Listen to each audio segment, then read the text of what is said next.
sorry to... Wow. Sorry to ruin the vibe.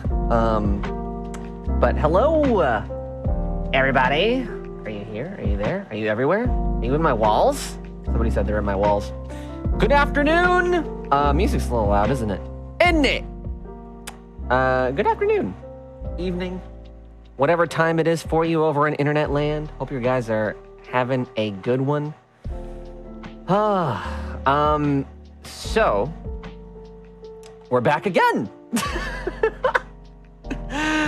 Oh my God. Let me tell you guys something. This past 2 months, December and January, has almost certainly been some of the most blessed, some of the most chaotic, and some of the most unpredictable, like, just period in my life. It's been so weird. So I've been gone for a minute, right? I went on a family vacation sometime around the first week of January, but now I'm back. The plan was to stream while I was gone. Oh, don't tell me my camera has a dead pixel. I'm gonna have to fix that somehow. Stream while I was at my hotel, but some unforeseen difficulties came into the way, aka, you know, the big thing that we planned to go do. I don't really want to talk about it too much because you guys probably already know at this point, but the big thing that we planned the whole trip around to go do affected me a little bit harder and a little bit more than I anticipated. So, not only that, but my plan was to stream from the arcade at my hotel, but it turns out they close it pretty early these days. I guess the world post-COVID is a little different than it used to be for the old Disney World, you know, hours of operation business. So, all that said, I'm back from vacation, happy to work on some more stuff for you guys, and, you know, just happy to be home. Happy to be home. Yeah, no, dude, the hotel has an arcade. There was this really just infamous stream that I did a while ago, like a while ago.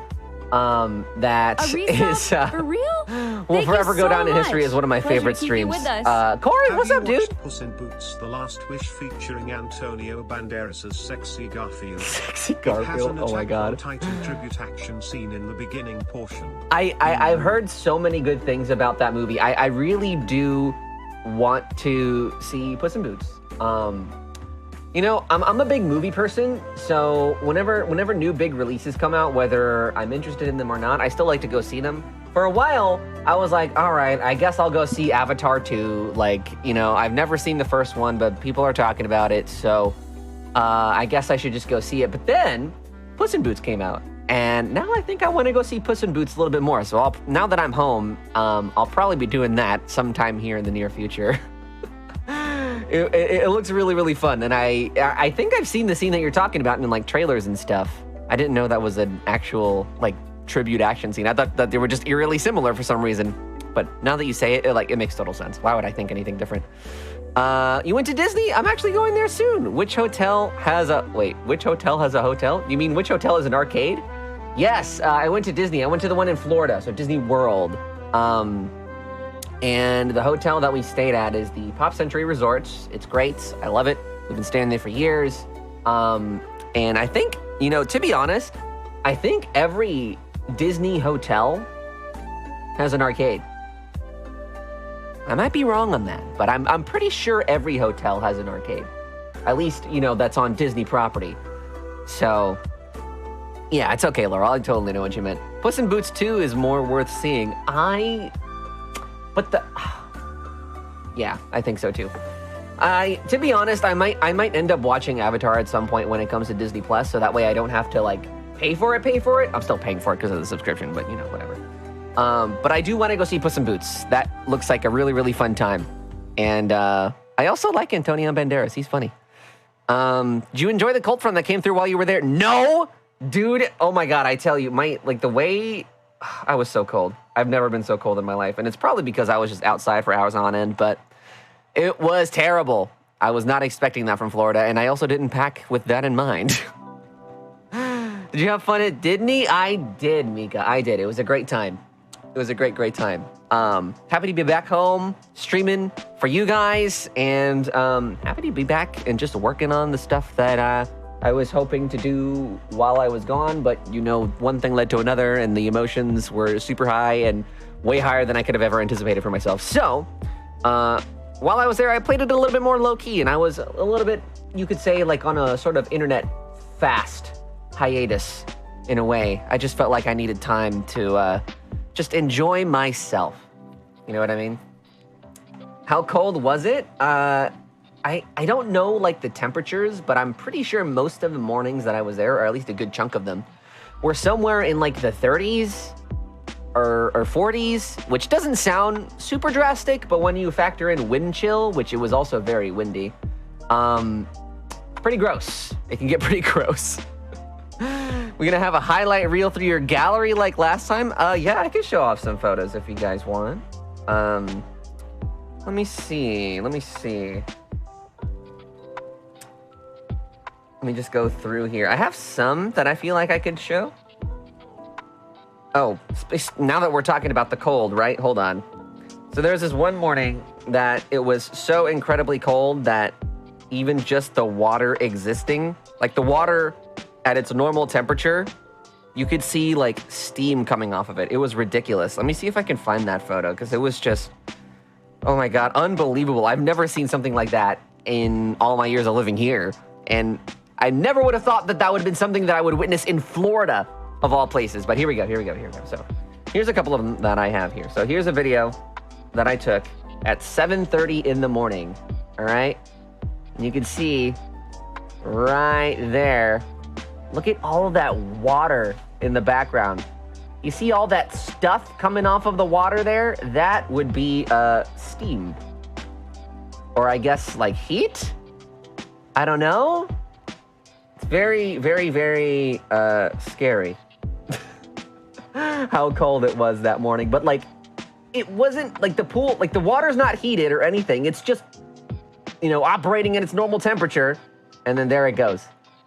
Going like it's, you know, like a pot on the stove or something. It's crazy. It was crazy.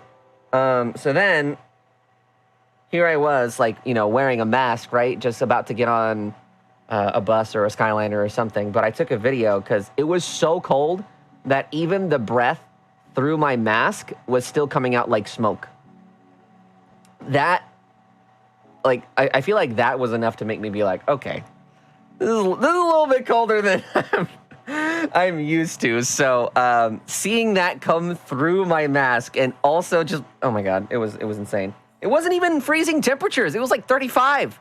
But I guess the wind chill or something, I don't know how weather works, but I guess the wind chill or something just made it that much colder. I don't know. Feels like NYC weather. Yeah, no, I've been in New York before, but I don't think I've really been at a time where it's cold. So I can only imagine how cold New York can get. But all that aside, I got to have some really great times on the new Guardians of the Galaxy ride, which is fantastic, by the way. The fourth and final time that I ended up riding that ride, that it actually broke down. So here is everybody in the queue just being really sad because, you know, the ride's not working. They turned on all the work lights and stuff, and we were all just kind of sitting around on the floor doing nothing. And it was so funny. Whenever they announced that the ride was coming back online, everyone started clapping, you know, like people do whenever the plane lands, you know what I mean? Enjoyed vicariously living through yours and Christian's Instagram stories. Yes, it was a great time. I also got to eat a lot of really good food.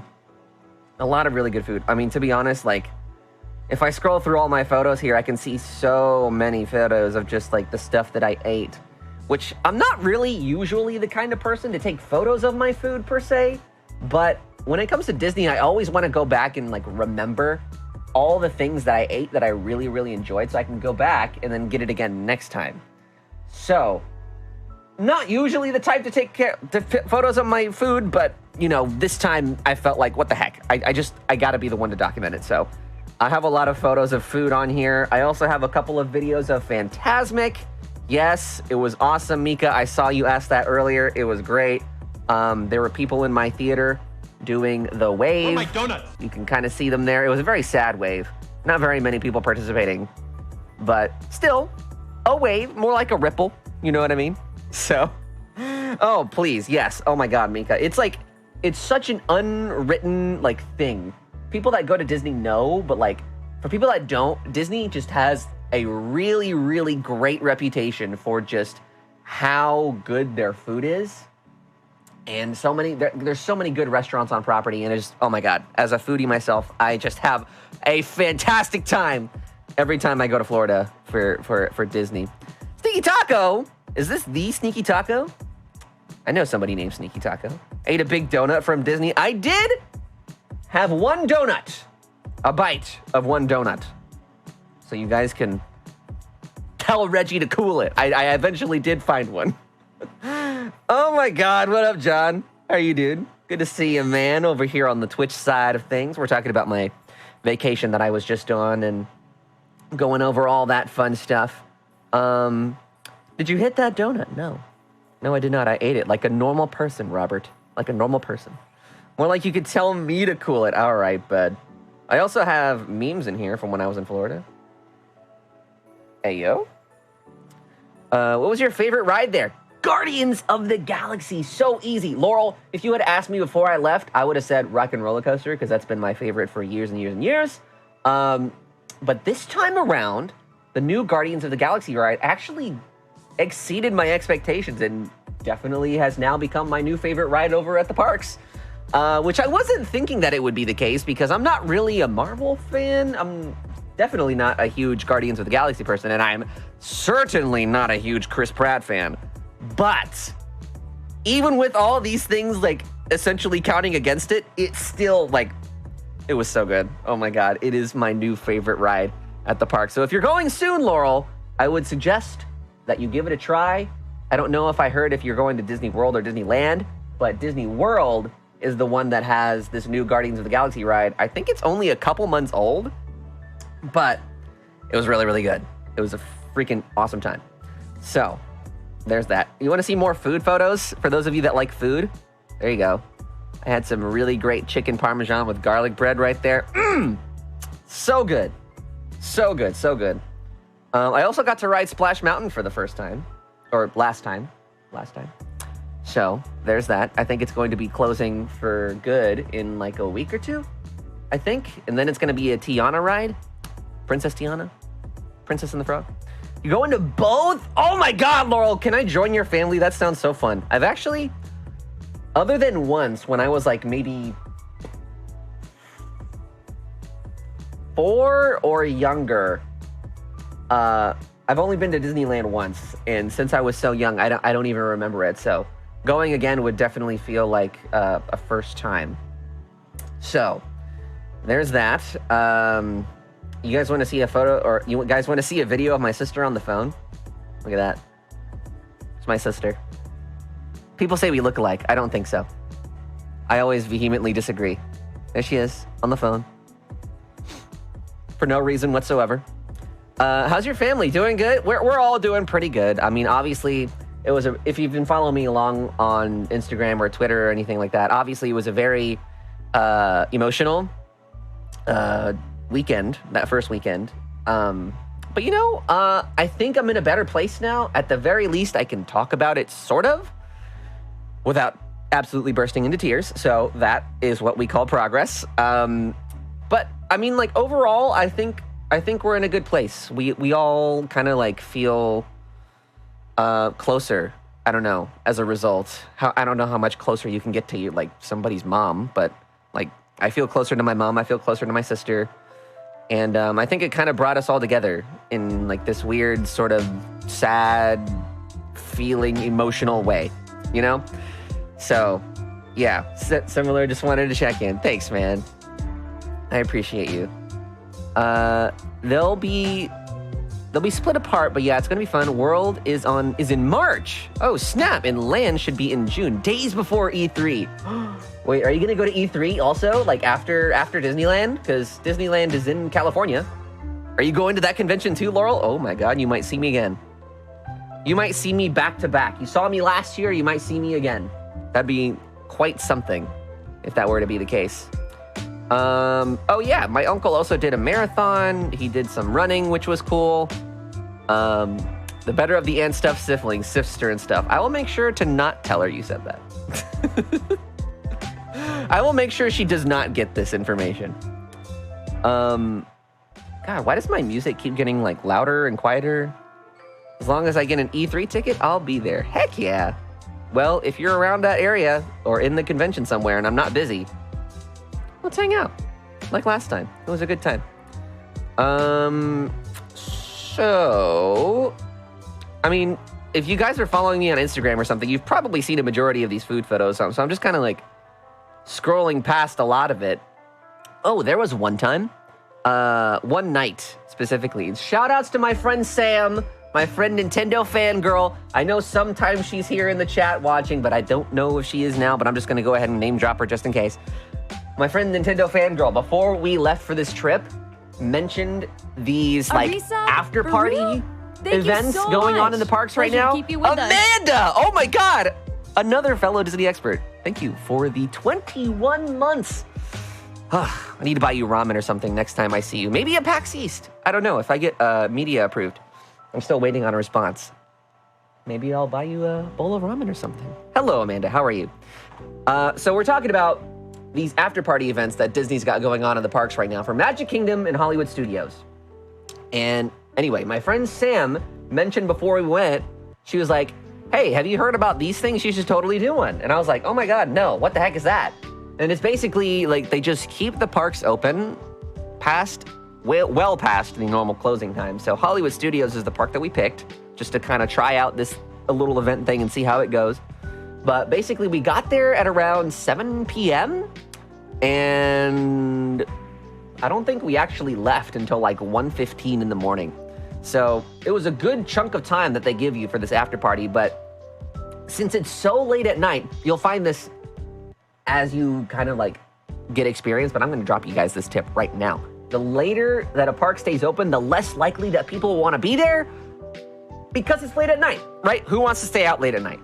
And as a result, you get some pretty empty parks, right? So there's like the Star Wars area. This was probably like, gosh, I don't know, maybe like midnight-ish. Maybe a little bit sooner than that. I don't know, but you know, there was basically nobody there. Rise of the Resistance, the big Star Wars ride to get on was like, there you go. It was a 5-minute, oh my God, that's not gonna show up on my phone. But anyway, it's a 5, okay? Just trust me, it's a 5. So you basically just walk on and walk off. It was great.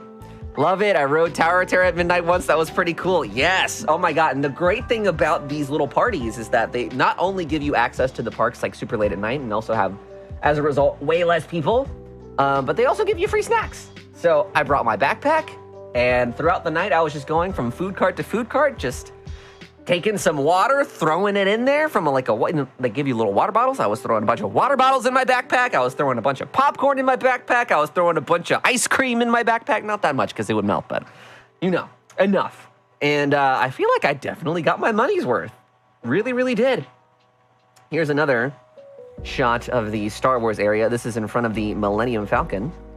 I mean, in these videos, you only see maybe like 4 or 5 other parties. So it was a really, really nice time. It was a very, very nice time. You steal shampoo from hotels, do you? I don't. My grandma used to do that. But you know what's funny is that after like a certain amount of trips of us doing that, I'm not saying that this is because of us or anything, but there was one trip that she was like there and you know, she was all like prepared to do it and like steal the little shampoo bottles that they leave in the bathroom. And then Disney started like, I don't even know how to explain it. They have like a rack in the showers now where they put the bottles in.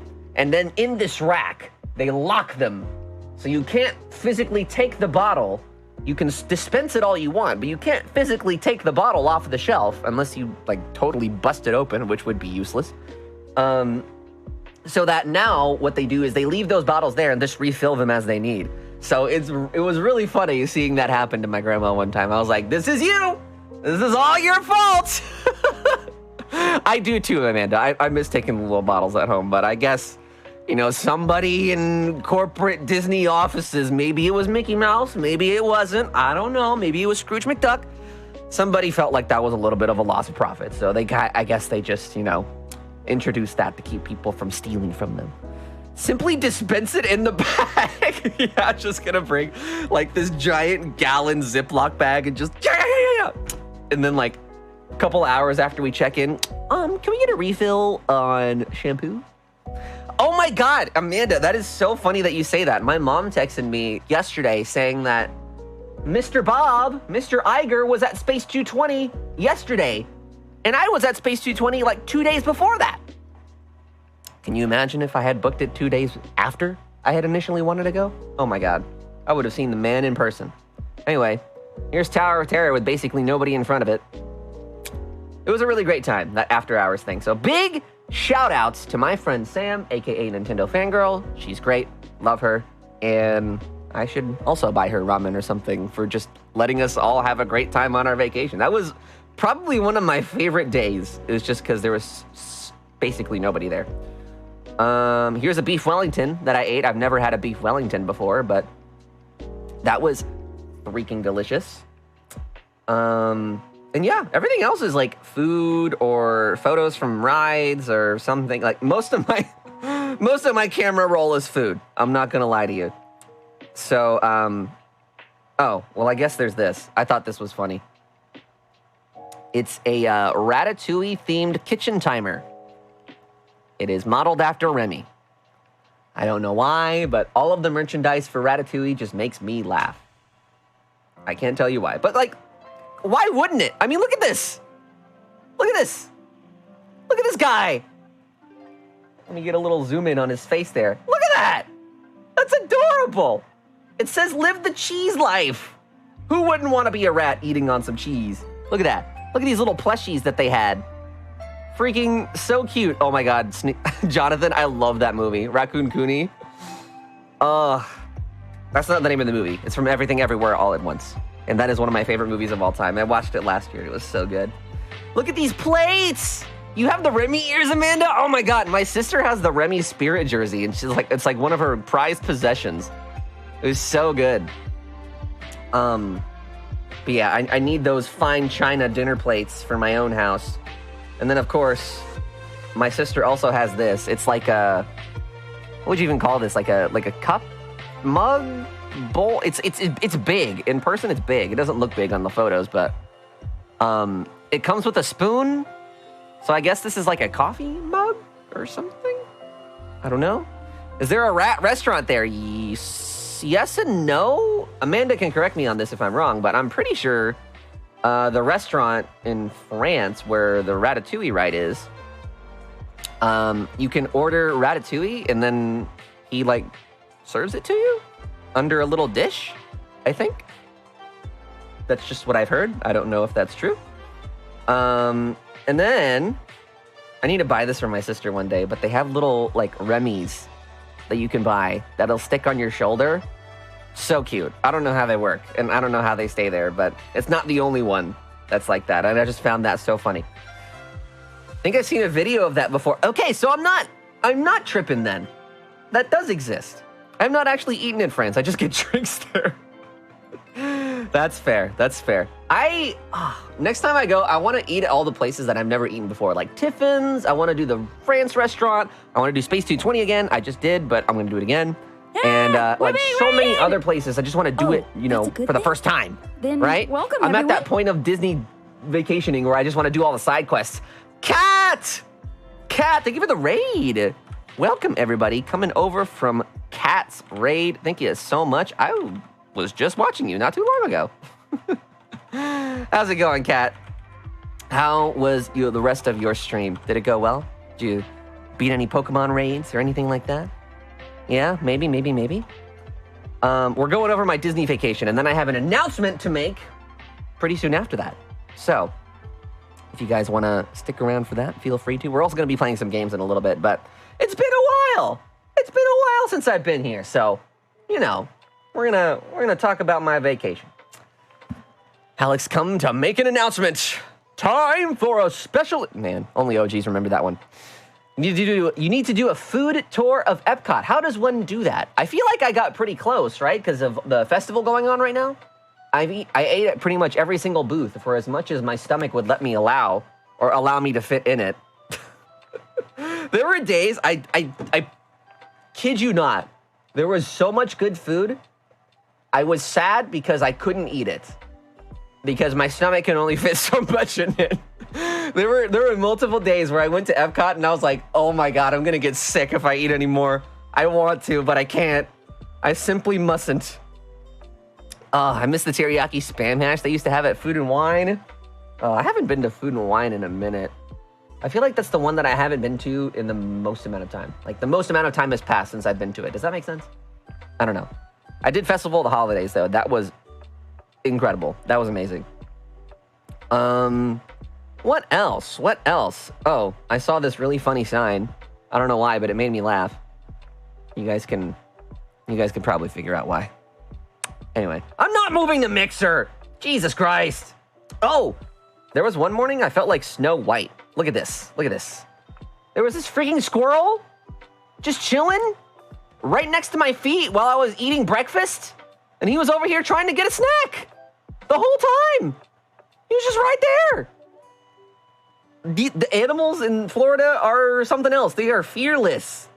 Fearless, I tell you. Hey, what's up, Amanda? Can you show the bunny picture?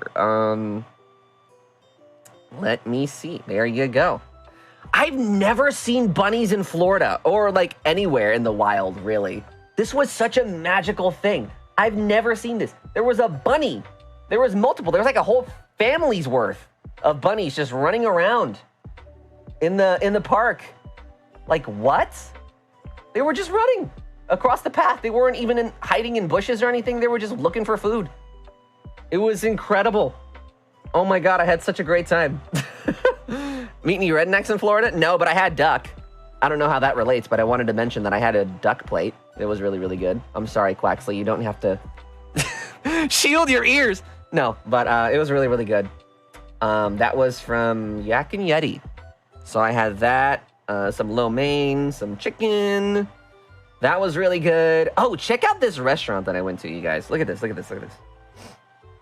So, you go into this restaurant, there's a lobby, and then they take you into this elevator. And in this elevator, right, there's like little windows on the bottom of the floor and the top of the ceiling that basically show that you're shooting into space to go dine at this restaurant. It's insane. The video does not do it any sort of justice whatsoever, but look at this. And like all the people there are so into it. They're like, all right, we're going into space, guys. Like, you know, anyway. But then you get there and then look at this. It's like a whole freaking space station, dude. Like, what the heck? I was like, where am I? Am I actually in space? And look at this. They have like aeroponics, I think is what it's called. Like where you use oxygen to help make food. I don't know. They were talking about it and they used words to describe it, but honestly, I don't remember. Look at this. You saw this on TikTok? This would go ham on TikTok. I'm sure that video did numbers, but like, look at this. And then the back wall where you see the earth there, that was like, it was moving. And I think it's a real-time synced with the outside nighttime, you know what I mean? I don't know. Saw baby armadillo under a bush at Wilderness Lodge one time. That is the primo Wilderness Lodge experience. That is amazing. It's so cool. Oh my God, I would do it again, Amanda, in a heartbeat, I tell you. And to be honest, you look at this footage and then you think to yourself like, oh my God, that's gotta be like fine dining. You probably gotta spend a pretty penny to eat there. But the entree that I got was like 20 bucks. So, heck yeah, I would do that again. Absolutely. Look at this. I got scallop ravioli. It was freaking delicious. And then we also got some sliders, which were also really, really good. Oh my God. I'm eating like a peasant by comparison now that I'm not in Florida. It's not bad at all. I know. I mean, if you wanted to, you could really spend some cash while you're there. But, you know, the entrees that I wanted, they were all pretty cheap. They were not absolutely crazy or anything like that. But there's this footage of me walking around, looking at all the sights. There's a bar there too where you can order some pretty cool and exotic looking drinks. It was definitely an experience. It was really, really cool. But let me see. Is there anything else that I should highlight, or is that it? We've been talking about this for like 40 minutes now.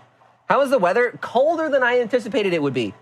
I didn't pack very, very heavy because I saw the forecast before I left, and I was like, okay, maybe 50s, 60s. If it gets to the 40s, I'll still be fine. You know, whatever. I'll just bring like 2 hoodies and then call it a day. And then I did. And then I got there, and then like the last week was all like 30s with a wind chill of even colder than that. And it was awful. I should have brought heavier clothing, but you know, how was I supposed to know that Florida was going to get that cold? Like, what the heck? Jeez, climate change, right? Seriously. Okay. And I guess the last thing would be just, there you go. Here's a sad footage of me walking past the Magic Kingdom because we had dinner at the Contemporary. So here we are, just walking past it, not going inside to have fun or anything. This was our last day. This was, 2 days ago? So, not very long ago at all. And, yeah. I think that's pretty much it. The wind always messes up my hair. Dude, I was never, like, I never felt like I take into account wind chill whenever I travel to places, but I feel like after this trip, I definitely will. That will be something that I will take into account. I will do my research on, because if you don't, you will deeply regret it, like I did. It was terrible. It was very, very windy. Elsa did it. True. The cold doesn't bother Elsa, duh. Well, it bothers me, right? I'm not some sort of magical ice princess. I'm a normal person. Excuse me. All right. Well, anyway, that was my Disney trip. Sorry it took so long to come back, but we're back, finally. Getting ready to push some content out into 2023. And, you know, as I mentioned this, it's coming to my brain, it's coming to my memory that I need to make an announcement today. You guys, how do I do that? Do I just say it? Do I put an image on screen? Oh my God, I gotta blow my nose. So much is happening right now, I feel like. Oh my God, the fact I was so close to visiting Epcot while Alec was at Dodney by complete and utter accident. Lamau. Do the announcement in party mode. You're quitting content creation? Yeah, that's it. Wrap it up, everyone. We're done. I'm returning all of my PC equipment. That's it. Pack it up. We're gone. Start with Shrek shampoo first. Oh, right. I promised you that I would do that. I don't know why. I guess I was just tired and I had no sense of judgment. So, as promised, Vibe. I don't know why I'm doing this. What would be the easiest way to show this off? Let me see. Where is my Google Chrome? Do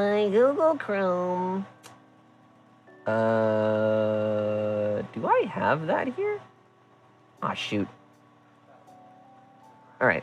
I'm going to put it right here real quick, just so we can all take a look at this thing that Vibe insists on showing the class.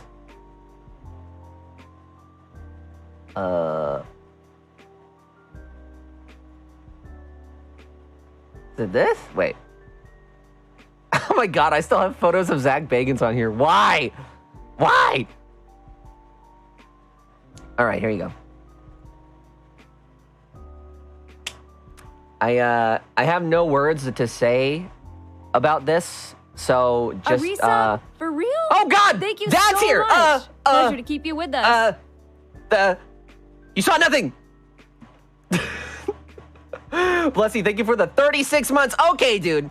So, now that Bless is here, I feel like this is a good opportunity to do this. So, I have an announcement to make. Okay? I have an announcement. And, I don't know how else to say it, so here you go. We have a direct coming up soon. Yay! Woo! To be honest, we got a lot of fun stuff packed for you guys. It's going to be a fun show, and it's coming up very, very soon. We worked really...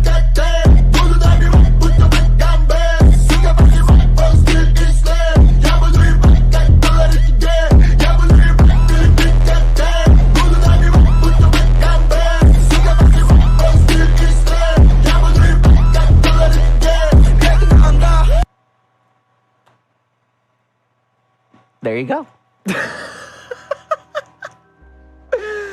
I don't know how to announce stuff, so yeah, there you go. I would have made it a little bit prettier, a little bit nicer, but to be honest, I meant to do that last night, and I fell asleep instead because I was so tired from traveling, so there you go.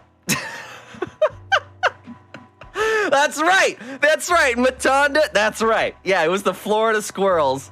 They were here for the presentation, guys. There's a reason why I showed you that squirrel. There's a reason why I showed you that squirrel. Anyways, in a matter of a little over a week, we're going to be hosting another direct here on the channel.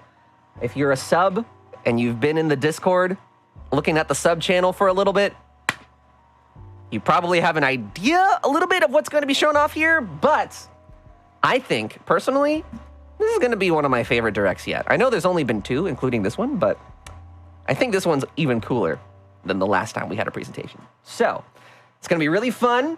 It's going to be a 12-hour event as well. So, those of you that were waiting for that big 12-hour event, our direct is going to be broadcasted right before the start of that 12-hour stream. We have a lot of events planned throughout that day. We're going to be playing lots of games with lots of people. So, I hope you guys and everyone else that is interested joins us on January 28th for a very special presentation. I'm very, very excited to show you guys what we have in store. It's going to be really, really fun. What time? You know, it's not finalized, but I don't think it'll change. So I'm just going to go ahead and say 1 o'clock, 1 p.m. 1 p.m. Central. So it might change, but it's very unlikely. So that's why I didn't include a time or anything like that. But anyways, I hope you guys are excited. I am.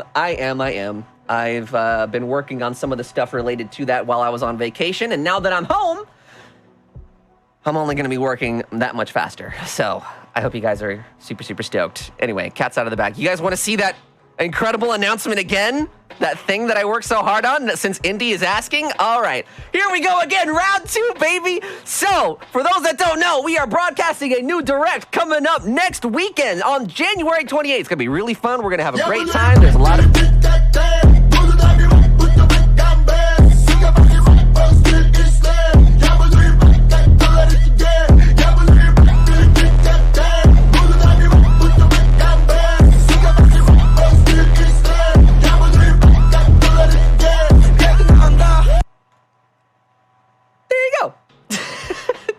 And now, in case you didn't get it the first time, or in case you're just tuning in, now consider yourself informed. It's going to be really fun, guys. Anyway, not going to lie, I'm going to need that green screen of the squirrels. What, you mean that beautiful creation that I so painstakingly trained those Florida squirrels to dance the choreography to? Yeah, don't worry. I got you, Blessy. Just say the word, and I'll hook you up, man. Now you can finish 3 houses. True! Oh, God. There's so many games to play this year. Anyway, so, now that you guys know all the exciting announcements, well, you don't know all the exciting announcements. Let's not be facetious here. I need a new Moz reward for points. Oh, my God. I can't believe I'm having influence on Blessy's stream.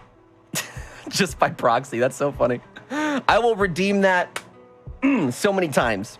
Actually, yeah, I feel like 2023 is a good time to get caught up on some of the stuff on my backlog. I'm probably not going to be doing it during that day, Laurel, but I will definitely be doing some of my own playthrough of 3 houses on my own time, or maybe on stream, but I don't know.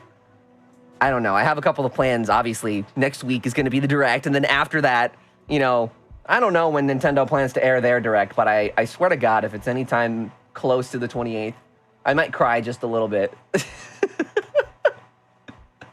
But yeah, I want to finish 3 Houses because Engage looks great, and I don't know why, but 2023 feels like the year for me to finish all of my RPGs that I've had backlogged over the years. Octopath Traveler, Persona!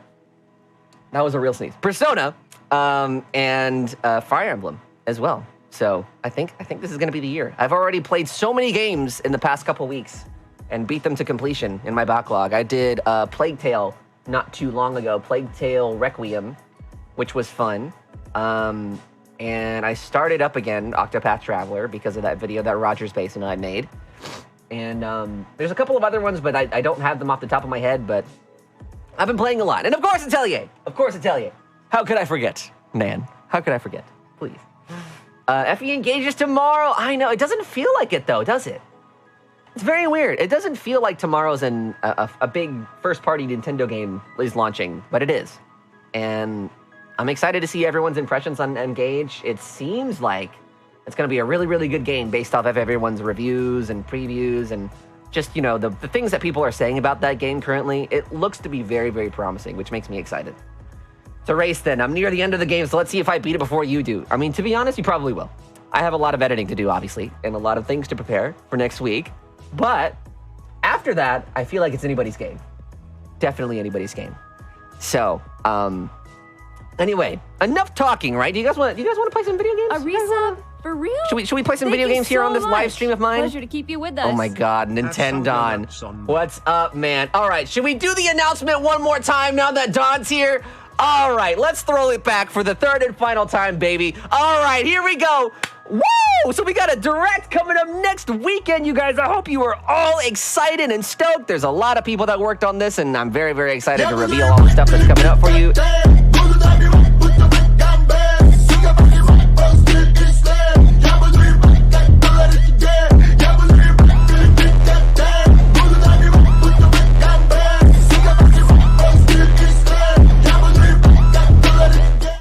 Heck yeah. I should just keep those squirrels as like a button that I... Oh my God. Don, how are you doing, dude? How are you doing, man? It's so good to see you. It's so good to see you. Those squirrels are great dancers. Disney squirrels are just built different. I know. They were everywhere. And like, it made it easy for casting because like I could just walk up on any old street and have like 7 different participants ready to go, you know? Amanda, I appreciate you. Channel point redemption to make it 50K for the squirrels? 50K for the squirrels? Make it a points redeem so we can block out the screen with the squirrels. Why do you guys want that to be a channel point redemption so bad? And why am I like genuinely considering it? Oh man, Mario Kart? Wumi saying Mario Kart. What do we want to do? We got Mario Kart on the brain. We can do some shiny hunting. I think I'm well into the 40s now for my shiny living decks in Scarlet and Violet. So we can do shiny hunting. What else? I don't know. I was kind of thinking about doing some shiny hunting, but if you guys want to do Mario Kart or something else like that, we can totally do that. Today feels like one of those days. It's just one of those days where I kind of am up for whatever. Smash Brothers 2, but I have not played in a bit. Yeah, me neither. Oh my God, it's been so long. It has to be a point redemption. All right. Remind me to add the squirrels to stream later tonight. There you go. My phone's going to remind me tonight at 7 p.m., which is probably a little early, but it's still going to be in my reminders. So, there you guys go. Got your shiny Flake Cocoa? Heck yeah. I need to, oh man. I need to start making more eggs for my starters. I didn't think to do that while I was on vacation, but I did. I think I caught like an additional 4 or 5 extra shinies for my living decks. So the last time I was here, what was it? 35. I'm pretty sure I'm into the 40s now as far as my shiny living decks goes. Still didn't get my shiny Wooper. Oh man, Don, if I had an extra to give you, I totally would. I have, you know what? All right. Since we're talking about it so much, let's just do some shiny hunting. Let's just do that. Let me, oh my God, it's been so long since I've done this. All right. We got to change our category to, let's do that. Let's do that. And how about you guys? You guys tell me what's been going on in your lives in the past 2 weeks, now that I've talked for like an hour. What's been going on in you guys' lives? Tell me all about it. Ooh, that's right. I was shiny hunting dudunsparce. Oh, God. I did catch one of these, though. I do know you've been playing Fire Emblem, Dawn. I know you've been playing a lot of Engage. Yes. All right, so let's first of all update our counter. So where are our boxes? Our boxes. I was engaged. Smile. Dan and I rode some cool coasters at Carowinds. What is Carowinds? I saw you guys went to a theme park, but I don't know what Carowinds is. All right, so one box is 30. 31, 2, 3, 4, 5, 6, 7, 8, 9, 10. So exactly 40. Here we go. Living Dex, let's update this counter to 40. We are almost halfway through the amount of Pokemon that we need for this godforsaken journey. Oops. Here we go. 40. 40. 40. All right. It's on the North and South Carolina border. That's cool. I've never been to the Carolinas. The closest I've gotten, I think, is New York. I think that's the closest state that I've been to. Or is Boston closer? Because PAX East is in Boston, and I went there. Of course, it was my birthday. How was your birthday? What did you do? Tell me all the things. What'd you get for your birthday? Does your family do that? Do you guys give presents for birthdays? Some people don't. Yokai Watch, I beat 2 of them in like 3 weeks. Oh my God. Woomy. Aren't those like really long games? All right, first of all, let me bring back our time really quick so we can get a good head of where the heck we are in terms of time. Let me see. Thank you for the lurk, bless. We were in North Carolina for Ichiban Con, so we hit up Carowinds on the way home. Probably Florida is the closest you've been. Oh, is it further? Well, I guess South Carolina is in the name, but like, I didn't know it was further south. I always kind of thought that they were sort of in like the Northeast. Question, is this shiny Living Dex open to trades, or would you want to get Paradox Pokemon yourself? It is open to trades. I already have had one generous donation from Squidnick, which he said he's going to trade me at some point today, I think, if he's around. And I believe it is, I don't remember what it is exactly, but he's made some generous donations. Electra's made a generous donation to my collection. So it's not all me, but almost all the 100 are going to be me. Most of them. Still looking for a foreign Ditto so I can start on Mousehold. Have you used the Ditto hotline, Morks? That's how I got mine. It only took like 15 minutes. By the by, I can still order the Pokemon Splatfest shirts if you want them. I might! The only one I'm missing is Team Fire. I got the other 2 for Christmas. The hell is a Ditto hotline? It's, like, you know, whenever you go into surprise trade, you can set a code. I think it was ever since Sword and Shield, or maybe even before that. But anyway, it's been for a long time that there's like a single code that the community uses to trade each other Dittos. I don't remember what it is. Hold on, Ditto hotline.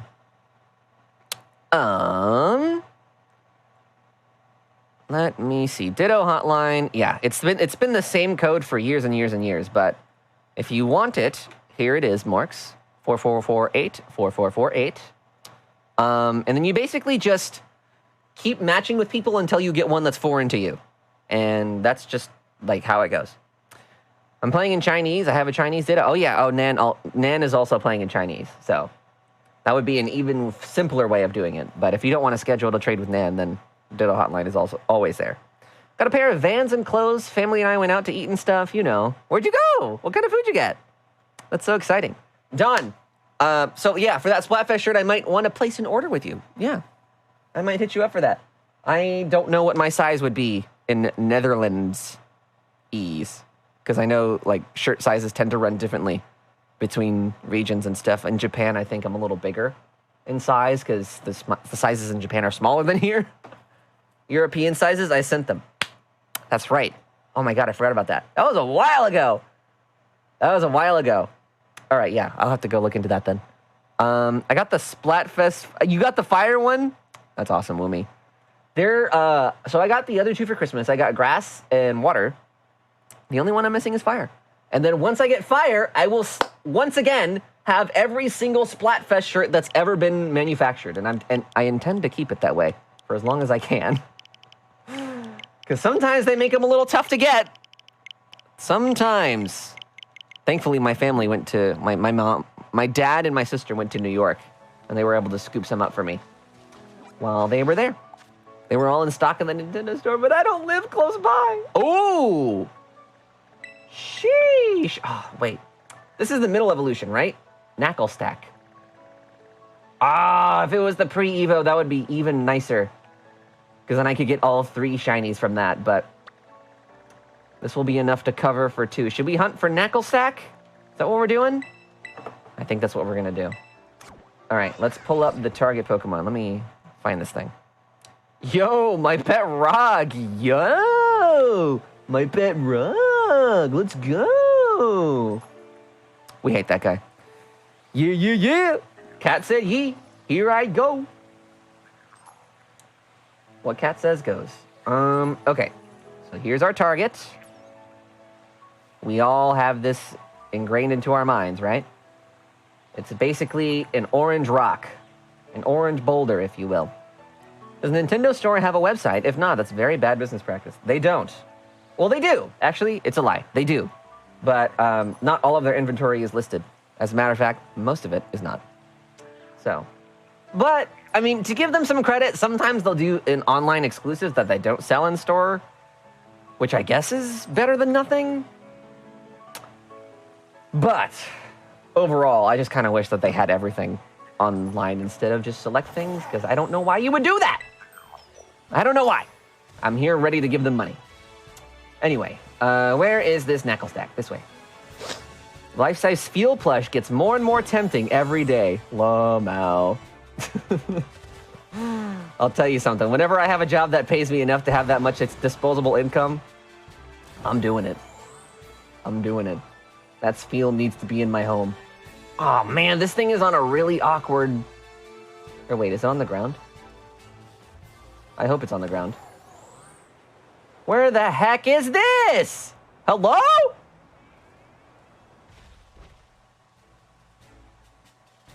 Did you see the life-size Lucario? Yes, I did see that in the disturbing marketing photos that went along with it. It says I found a mass outbreak, but where? The heck? Is it on the mountain? European and Japanese stores are mostly online, which makes it weirder. Though, the Japan store gets some incredible rewards that no other region gets. Yep. Very jealous of my Japanese friends for being able to have access to the cool Club Nintendo back in the day, for those that remember that. Oh, man. The US always gets, like, the worst end of the stick as far as all that goes. Physical media is just, like, non-existent to Nintendo of America. I don't know why. But hey, I can't complain, right? Because we all get some cool, like, pre-order rewards for Pokemon, right? We got 10 Pokeballs and some potions, and yeah, that's what we all wanted, right? Remember? Yeah, that's it. It's okay. Yeah, it's totally in the cave. They have N64 online specific mugs. No joking. What? What the heck? I mean, my first thought is who would want that, but then my second thought is I want that just for the flex. To say that I have that. Is that weird? Is that vain of me? It would feel exclusive is all I'm trying to say. Where did it go? Where? How do you get there? Knackle where are you? Remember Club Nintendo just having postcards and folders? Sometimes for America they would have some cool stuff. Like I remember there was, for the original Mario Kart 8 Deluxe, they had a blue shell trophy that you could get. That was kind of cool, and there was like some statue with Mario and Bowser and Luigi on it, but like by comparison, Japan, like, oh my god, their rewards are so much cooler. I don't know what Nintendo America's doing. Yeah, the Luigi's Mansion one was good too. Ah, man. But unfortunately, that was at a time where I wasn't buying my own games yet. So I didn't have that many rewards points to spend, unfortunately. At least, not enough. Not enough for the big cool rewards like that. Went to a steakhouse, a fancy one called Ruth's Chris in Fort Worth. You heard of that restaurant? The steaks was delicious. I've never heard of that restaurant, no. I don't actually really go to steakhouses all that much, but whenever I do, I find that I end up liking the food anyway. Even if I don't order steak. Is that weird? Like, I go to steakhouses and I don't order the steak, and the food that I do get usually ends up pretty good anyway. Is that weird? Like going to a place and not order. That's like going to a burger joint and not getting a burger. Wait, that's what I used to do at Whataburger. What the heck? Oh my God, it's all adding up. I used to go to Whataburger and get their chicken instead of their burgers because I thought they were gross. What the heck? Is that just some weird quirk about me? Did I just find that out about myself? Weird.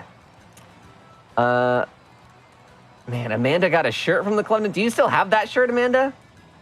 I have a statue from Club Nintendo with Bowser, Mario, Luigi, Peach, etc., but Bowser's arm fell off somehow. Rip. Oh my God, I would die. Sending the photos over Discord. Oh. What the heck is that? Oh my God, the way I actually want that blue N64 controller one, Don. Hold on. Wait, we gotta. Where's the pause button? Here we go.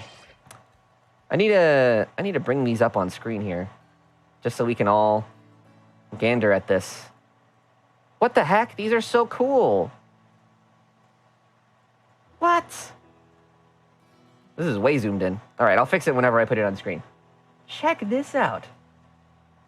What the heck? What are these? What are these things on the bottom right? Stickers? Magnets? I want the blue one. That's so cool. I like that the inner part of the cup is matched with the controller color. Stickers. Okay, yeah, that's what I thought it was. Wow, that is neat. That is really, really neat. How much is that, like, converted to dollars? I see 1650 yen. Or is that platinum points? And then the yen is after. That is so cool.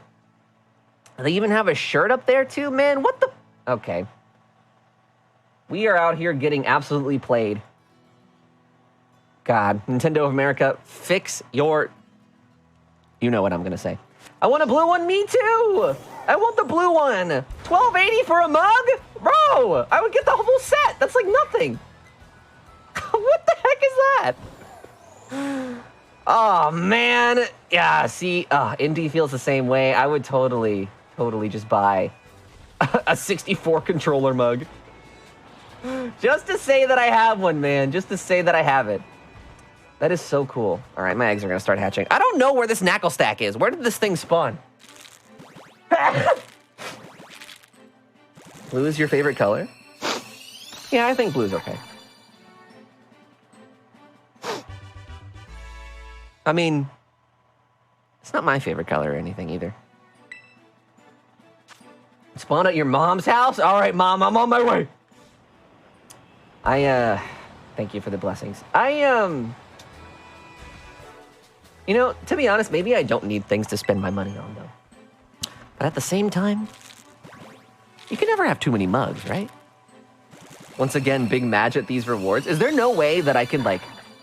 I have a Japanese eShop account. Is there no way that I can, like, use my points living here with my Japanese account and then ship them here? Probably not, right? They probably have some rule where it can only be a Japanese address that they can ship it to or something. Up your butt around the corner. No, you. Nope, man. I mean, I guess if I really wanted to, I could probably set up like a Japanese proxy address and like have it shipped to that and then to me. But who wants to go through all of that trouble just for a mug, right? Certainly not me. Hey, what's up, Cynthia? This screen, is this a shiny or not? The screen that isn't in the overworld always debates me. Is this one shiny? No, it is not. Okay. I don't know what it is. Maybe it's the lighting or something that the Pokemon spawn in there, but it looks a lot brighter. You can use Buyee, the sponsor of today's episode. No.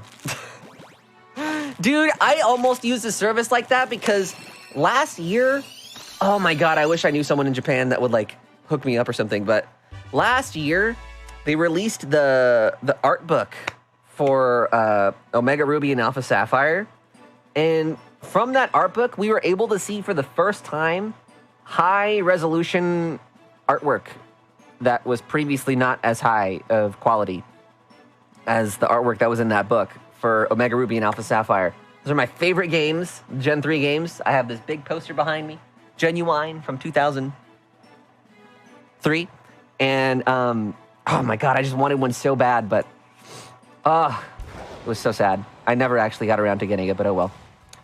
I hard bricked my phone, so that's cool. I got vaccinated today. Well, you take some and you lose some. Hooray for vaccination, sad for the phone being bricked.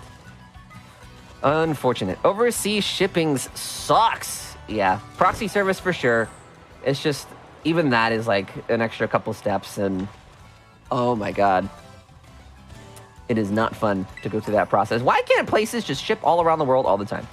Haven't we evolved enough as a society, you know, to just like have this be a thing? I mean, we put people on the moon, right?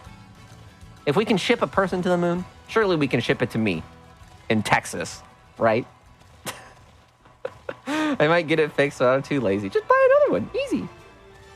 Overseas shipping is pain, speaking from having to suffer from it multiple times. Yeah, same here. And by that, I mean, there's stuff that I want, and then just like doing all the research and prep work to actually get it shipped is so just cumbersome and annoying and totally not worth it. So I end up just not doing it. That's happened to me more than enough times. Where is this freaking outbreak? Where are the knackle stack?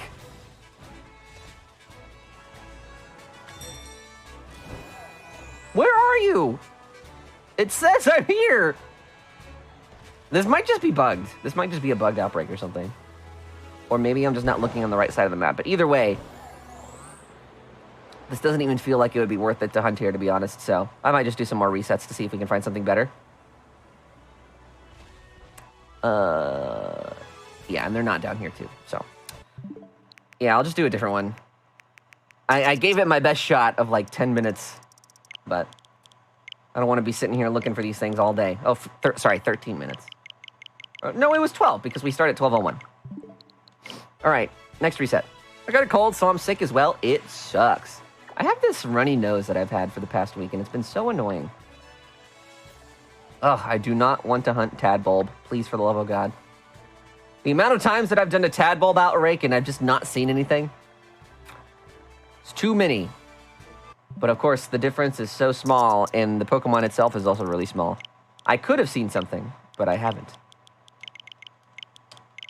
And again, I see tadbulb so much, too. That's the insulting part. Cost me my entire life savings, basically amounts to $250. Oh my God. Well, I mean, like, if it's complicated and too hard to repair, then, I mean, that's just the way it goes, you know? Life is like that sometimes. I wouldn't let it eat you alive. Just roll with the punches, you know? That's all I can say. Spent that amount in Genshin in one day before. Okay, Nan, not all of us have six-figure jobs that we work for, like, a super mega corporation that somehow pays us in Genshin. Or, you know, maybe you just work a normal job and eat ramen noodles every day and spend all of your money on Genshin. Either way, we're not that, Nan, okay? Come on now. I wish I had that money to just drop in a single day, but I guess I was kind of doing that in Disney sometimes.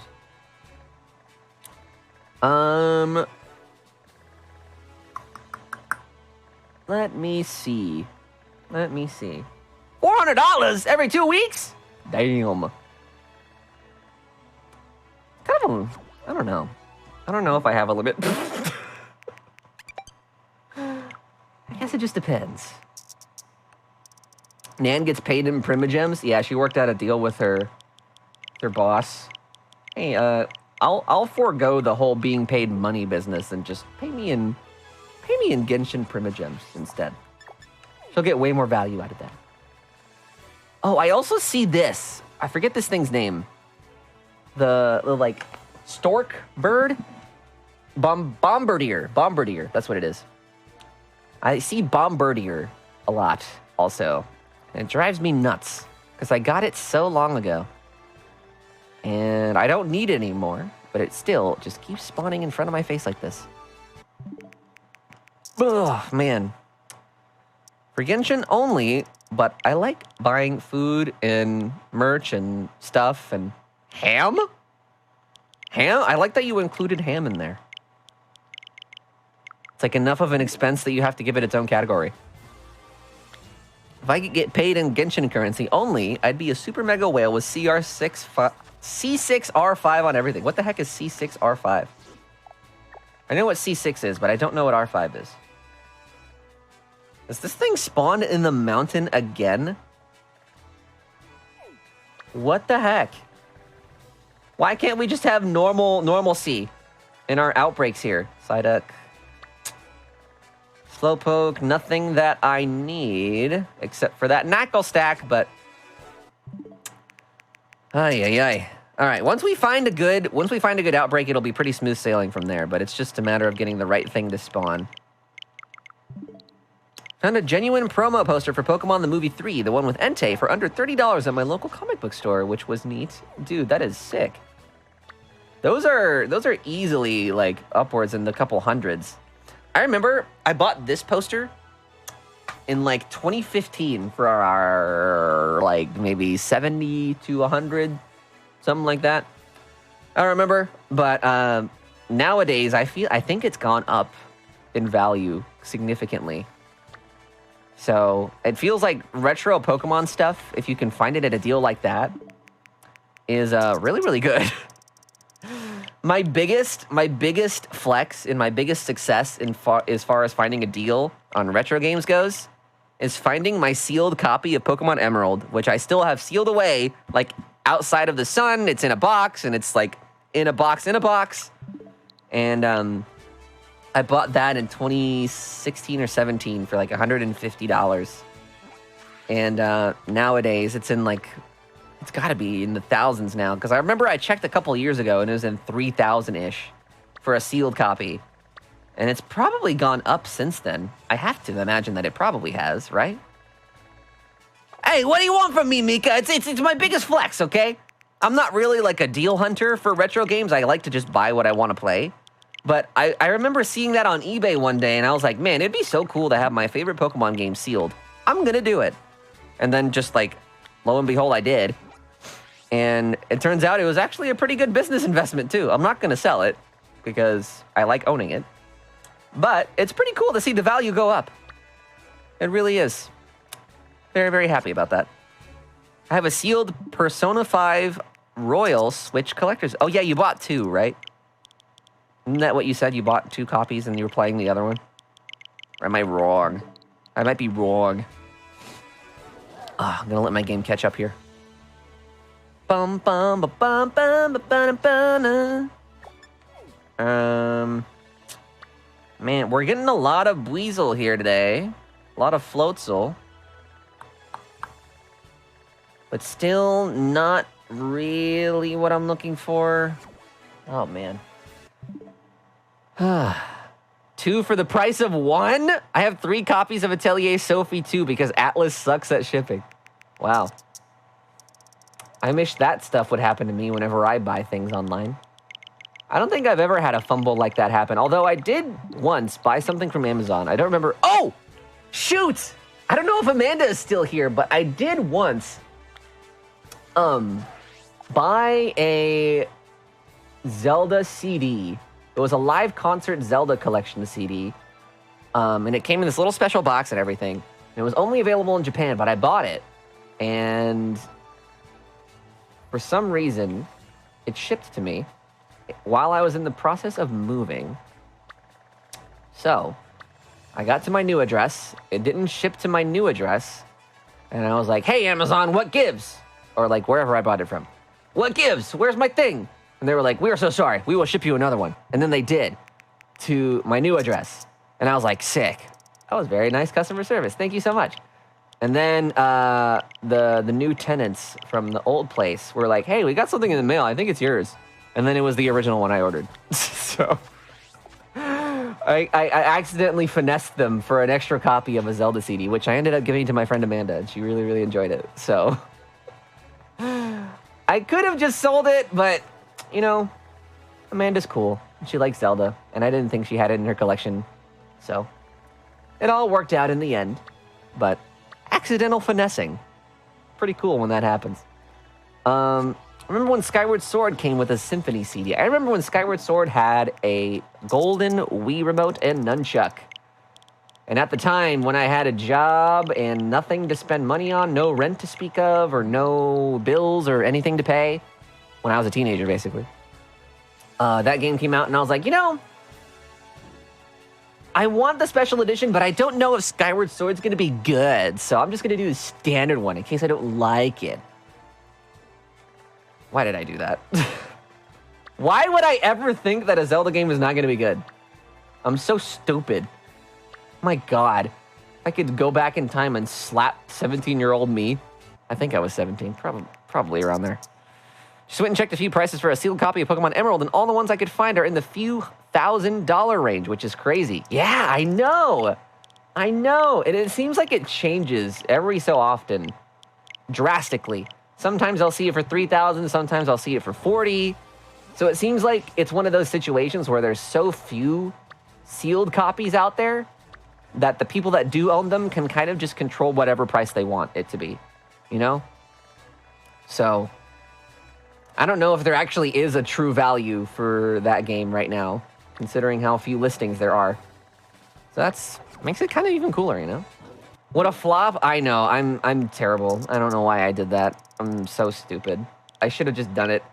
Especially because that was the first system where my mom wasn't making me trade in the old one for the new one. I've talked about this multiple times on stream. But since I was making my own money, I just kept everything from the Wii era. I still have my original controllers, my original console, and everything. So if I had bought the special edition, I would still have my golden Wii remote today. Ugh, I'm so dumb. God.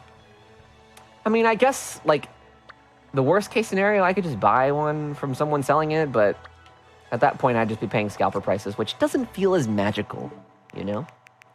For my birthday, do you want to experience what you missed out on Banjo's release, minus the weirdness? Yeah, sure. Let's do it. Oh my God, man, the way that I was waking up, that I was in Disney, and I was throwing my own personal party because I was like, hell yeah, he's done, off the internet.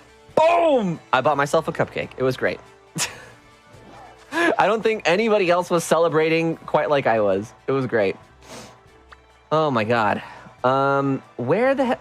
Am I really getting this many bad outbreaks? Oy, oy, oy. One Japanese collector's edition, one English collector's edition, and one digital. Holy moly. Yeah, I was like, man, good riddance. Yeah, seriously. Oh my God. Freaking.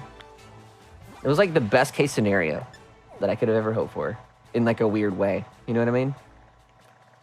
So glad that man's off the internet. I'm seeing so much freaking Noibat. Do I really want a Noibat again? I already have one. Noibat's cool and everything, but I already have one. Outbreaks are influenced by where you are on the map? Really? Wait a minute. So if I just fly over here... If we just fly over here... Encounter sandwiches also influence...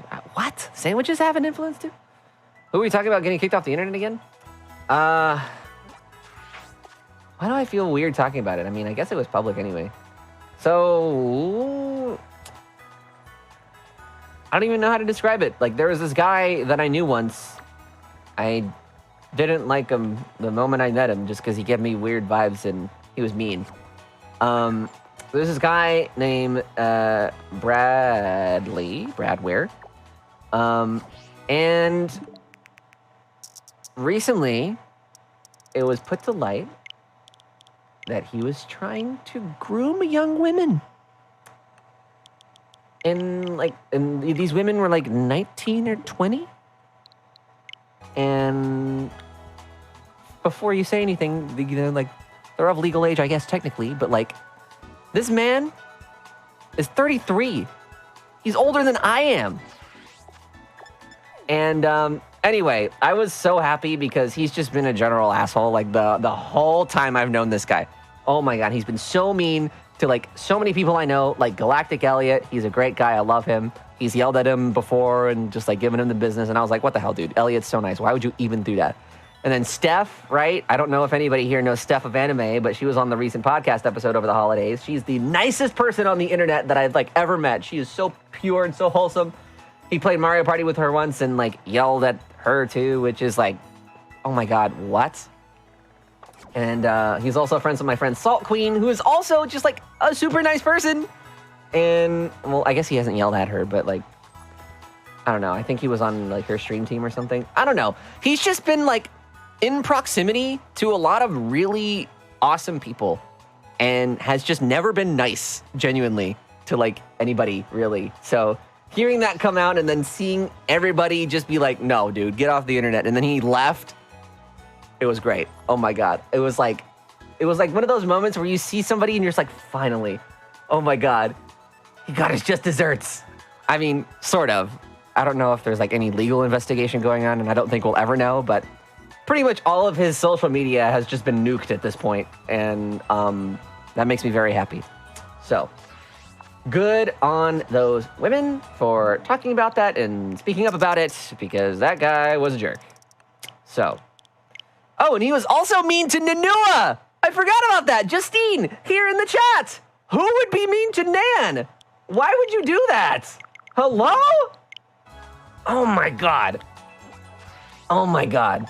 Listen, Mika, I had a valid reason to not like him already. It was just like seeing him be in proximity to so many just genuinely good people and not treating them right just, ooh, made me so mad. But like, it was one of those things where like, if I said something, it would be none of my business to say something. You know what I mean? Like it's not for me to do anything about. So, to see all that happen and him just officially get canceled off the internet and just away we go, you know? Oh my God, it was awesome. It was awesome. Let me beat him up. Yeah, Kat, please. Oh my God. My friend Elliot tweeted about it not too long ago. And, oh my God, just him and I have been having the funniest messages back and forth because we both just hated that guy so much. Holy crap.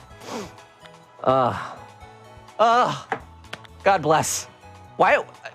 I was having this genuine thought. Okay, who'd have thought that we'd be talking about this while I'm playing Pokemon today? But I had this genuine thought, and it's like when you're like 30 years old, right? And you're trying to like pursue people that are 10 years younger than you, like in their early 20s and teens. How is that? Like, how does that work? How do those people genuinely think that that's like an okay thing to do? You know what I mean? Like, is there nobody your age that would make more sense? Like, oh my God, it's making my brain malfunction just even thinking about that. I don't know how that works. I'm laughing because it's so uncomfortable and weird, but like, oh my God, how does that happen? Oh, so gross, so gross. Ew, ew, ew, ew, ew. Anyway, Brad Ware, piece of crap. Hate him. So glad he's gone. I'm gonna move to a different part of the map now, because we're getting nothing good. Nothing good. To the East Province. I want to bonk you so bad right now. Why? Why? Been there, felt that. I mean, it's sad that it feels like it's so common. Like I feel like I hear about it all the time, and it's, I don't know. It's just weird. It's just weird. Oh, she was talking about Morks. Oh, rip. Okay, never mind. Don't go after the fresh out of high school. Like, why would you do that? Why? Why the hell would you do that? Like, my general rule, right? Not that it matters for me personally right now where I am, but like, if somebody is my sister's age or younger, she's 6 years younger than me, by the way. No, that's gross. Like, why? Why would I even consider that? That's just weird. That's so weird. Ew. And this man is going at the people like 11. Like 11 years different. Ah. Oh. Oh my God, so gross. Ew, ew, ew, ew, ew, ew, ew, ew. Because I brought up her bar stories of Laval. That story will always just live on in infamy. Man, I hope you know. That was a great time we had. It was a bonding moment between you and the rest of us. Thank you for sharing that. Oh my God, I am getting nothing good. I'm getting nothing good. This is, I think, the longest that I've ever gone on stream while resetting for outbreaks. Sorry for the not exciting portion of the stream here. But once we find a Pokemon that we're going for here, I think we'll be good as gravy. Good as gravy. Ooh, here's a... Do we want a dunsparce?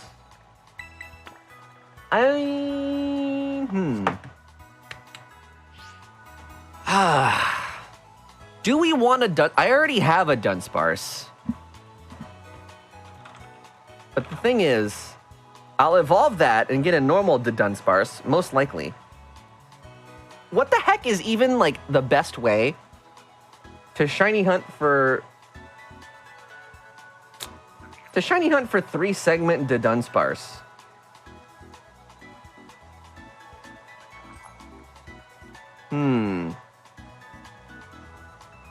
Is it through... Do you think it's through eggs or through... Oh, there's the dunsparce in Area 0. Okay, cool. Never mind. We'll just skip on this one then. Pass up on that. I do already have a dudunsparce, so basically all we'd be looking for in Area 0 is a 3-segment one. All right, cool, cool, cool. Thank you for that information. And it's funny because, like, I knew that, but I just didn't remember. Jesus Christ, man. Jesus Christ. Pop a normal sandwich and go to the cave area, and they are the only one there. How long do you think I'd have to be searching in that area before I found a 3-segment? A long time?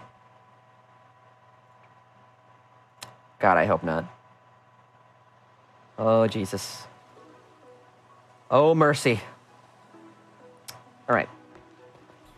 You can see a 3-segment in the overworld, so you know when.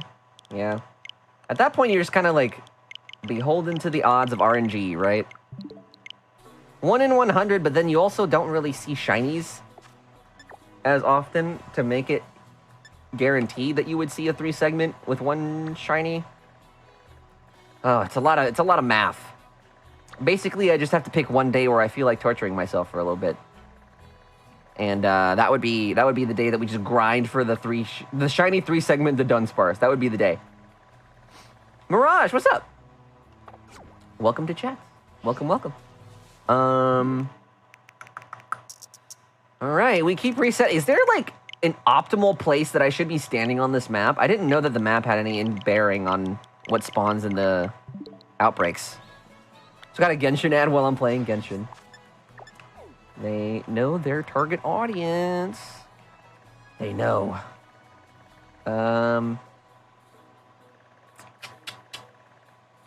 Let's see. No. Nothing here. Oh my God, my poor game. What is going on here? Near you is where most outbreaks are influenced. Okay. Vibe it on the outside, scream it on the inside. Know that feeling. Been there, done that, just like Pitbull said. Well, good. I hope you're having a great rest of your day otherwise, you know. The good news is that it's almost the weekend. So there's that. Something to hold on to. You know. It is a Thursday. Tomorrow is Friday. And this weekend, I am so excited because we're going to be streaming some more. Not only more Pokemon, but I think on What is it on? What do I have that scheduled for? Saturday? Is it on Saturday? Yeah, Saturday. Saturday is probably going to be a little bit of a longer stream, too. So it's been a while since I've done a proper 6 or 7 hour stream. I don't think that'll be today, but Saturday is what I aim to do that next, and I'm excited because I haven't streamed in a while, and I don't know. I like spending basically the whole day with you guys and just chilling and vibing on stream like that. Did you know you can get increased catch odds by starting a battle with a backstrike? I did. They explained that in the beginning of the game, I think. I don't know for certain, but I'm pretty sure that's what they said. I have a Google Doc open waiting for words, but my brain is as blank as this file. Hey man, I'm gonna give you advice that I gave myself back in the day whenever I had to write stuff for school because, or you know, college or whatever. Because it worked for me. If I find myself having to literally strain to think of something to write, I'll just come back to it later.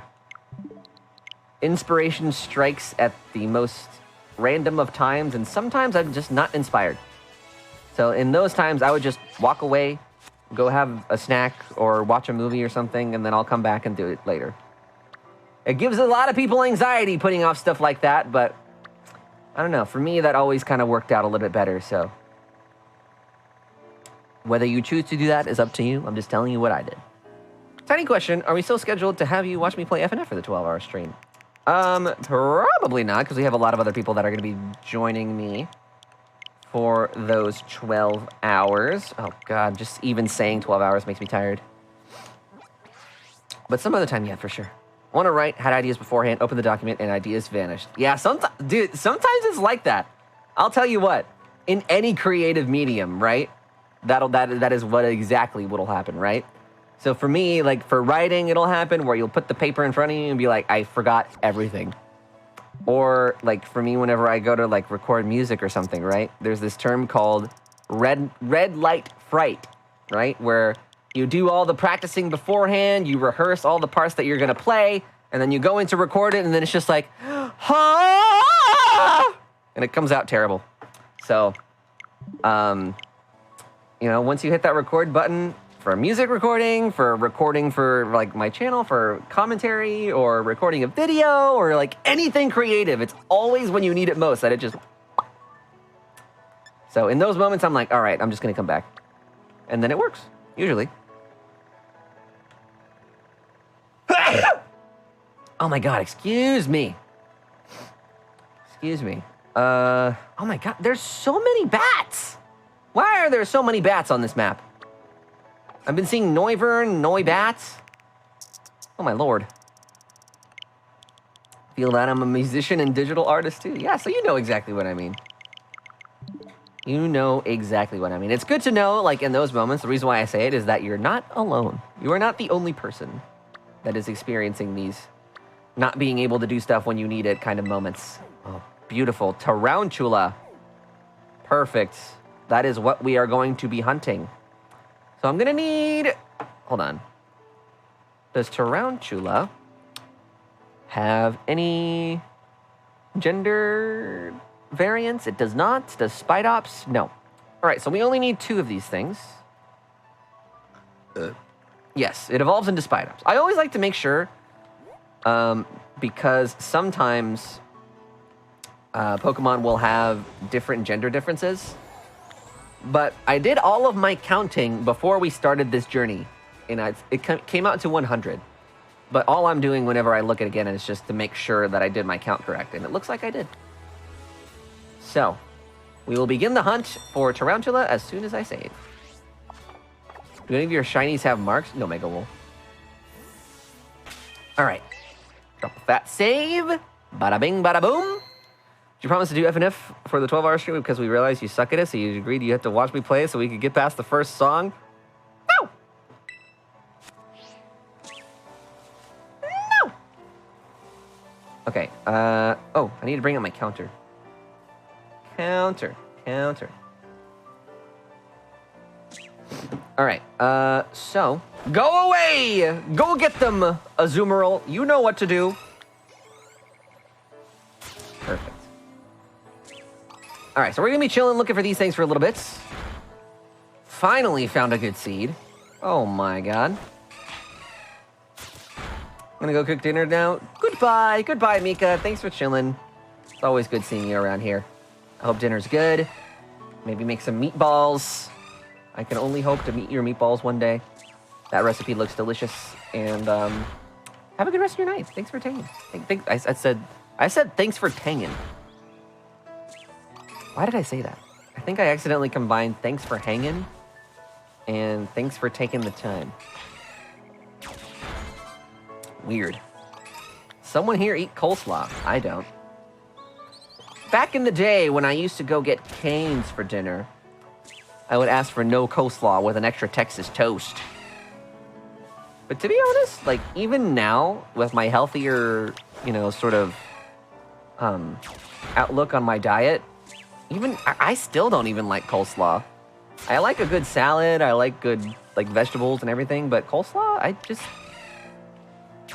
don't know. I still don't like it for some reason. I don't even know what's in it, but I just don't like the taste as much as I do like salads or literally anything else. Hate that I'm that predictable. It's okay, Mika. It just means you're consistent. There's nothing wrong with that. All right, the good news about this shiny is that this thing will be very easy to spot. Very, very easy. Oh my god, so easy. It is literally red instead of white. They could have been really evil and made this thing an off-white instead of a pearl white, but thankfully they came to their senses with this one. Coleslaw looks whack. You've never tried it? It's awful. Oh, okay.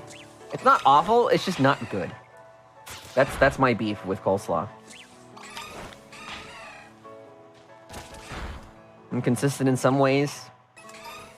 I feel like I'm pretty consistent with my daily habits. Is that a good thing? I don't know. Some might say yes, some might say no. Never tried and not planning on trying it. Yeah. I don't feel like you're missing out, and neither am I. Ba-ba-dee-ba-da-ba-ba. We are at 27 right now.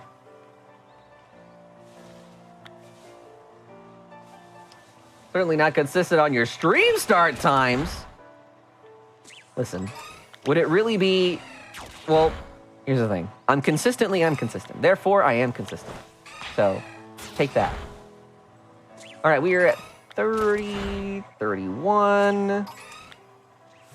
Oh my god, is that Nikki? What's up? How are you doing, friend? Good to see you. I just realized we need to update our target Pokemon here. Hold on. Nikki, how are you? Playing some Splatoon lately? Some Splatoon 3? Tell me about yourself. It's been a while. All right, here's our new target here. So it's literally just red instead of white. So easy to spot. Well, I guess it's more of like a maroon something, right? Bum, ba, bum, bum. Did I tell you earlier I finally got to the piece that I've been hunting for to complete my Yelan build? After almost 8 months, she's finally complete. Oh my god. 8 months? You could have almost had a baby in that time. It's like almost an entire year of just one character. What the heck? Hungian stressed that my 1,000-year door stuff will take another 20 years at the current rate. Kind of burnt out on Sploon finally. Man. I don't know how you did that for so long, but man. My problem is that, like, I feel like I moved on from it too fast. But to my credit, there was a lot of really, really great stuff coming at the end of the year last year that I wanted to play. Not only that, but I also had to go back into my backlog a little bit to play some games that I didn't play on release from earlier in 2022 so that I can get all of my thoughts and reviews ready for my Game of the Year video. I take that video very seriously, so. The last couple months of 2022 were spent just playing a whole bunch of games that I meant to play at some point during the year, or maybe I missed out on earlier that year. And as a result, I played some really, really great games in, like, basically the last home run stretch of 2022. One of my favorite games in a long time was Signalis, which I played in, like, the second week of December, maybe the first week, I don't know. That game is so good. I still haven't stopped thinking about it since I played it. Did I mention that I finally finished that showdown team I was doing on the stream last time? No, you didn't. Good job. Hope the team's coming out good. Team Silly, I'm happy to report, made it to Ultra Ball rank in the last series. It would have gotten higher had I remembered that the series was ending when it did. Which means that in the next rank series, it's probably going to be pretty likely that I'll be hitting Master Rank with it. We'll see. I don't know, because they'll be adding Paradox Pokemon to this new set, so we'll see if they have any viability compared to the Paradox Mons, but I feel like they'll still be pretty good regardless. I don't think, and Nan, you can correct me if I'm wrong, but I think Team Silly will still be pretty viable. Like, the strategy specifically that I'm doing, I think is still going to be pretty viable, all things considered. Need to do a climb to Master Ball? When does Series 2 start? It's in February, right? Like the 5th or something? I remember Drew told me, but I don't remember what the date was. There's a lot of stuff that happened while I was gone that I don't remember the specifics of. I'm just now getting back and, like, you know, booting up and remembering all the things that I needed to remember. I'm gonna paste it in the Pokemon thread after stream. Yeah, I'm curious to know what you got cooking over there. All right, that is my usual 65 limit. We're gonna drop a fat save and then see what the heck we need. All right. So. Let's get that picnic. 4 shiny B-Sharp, so I gave him. Drew has been breeding his team ready this... It will be ready this week? Is that what that means? Oh, boy. I really want Drew to make a Spidops team. Like, I know he desperately wants to.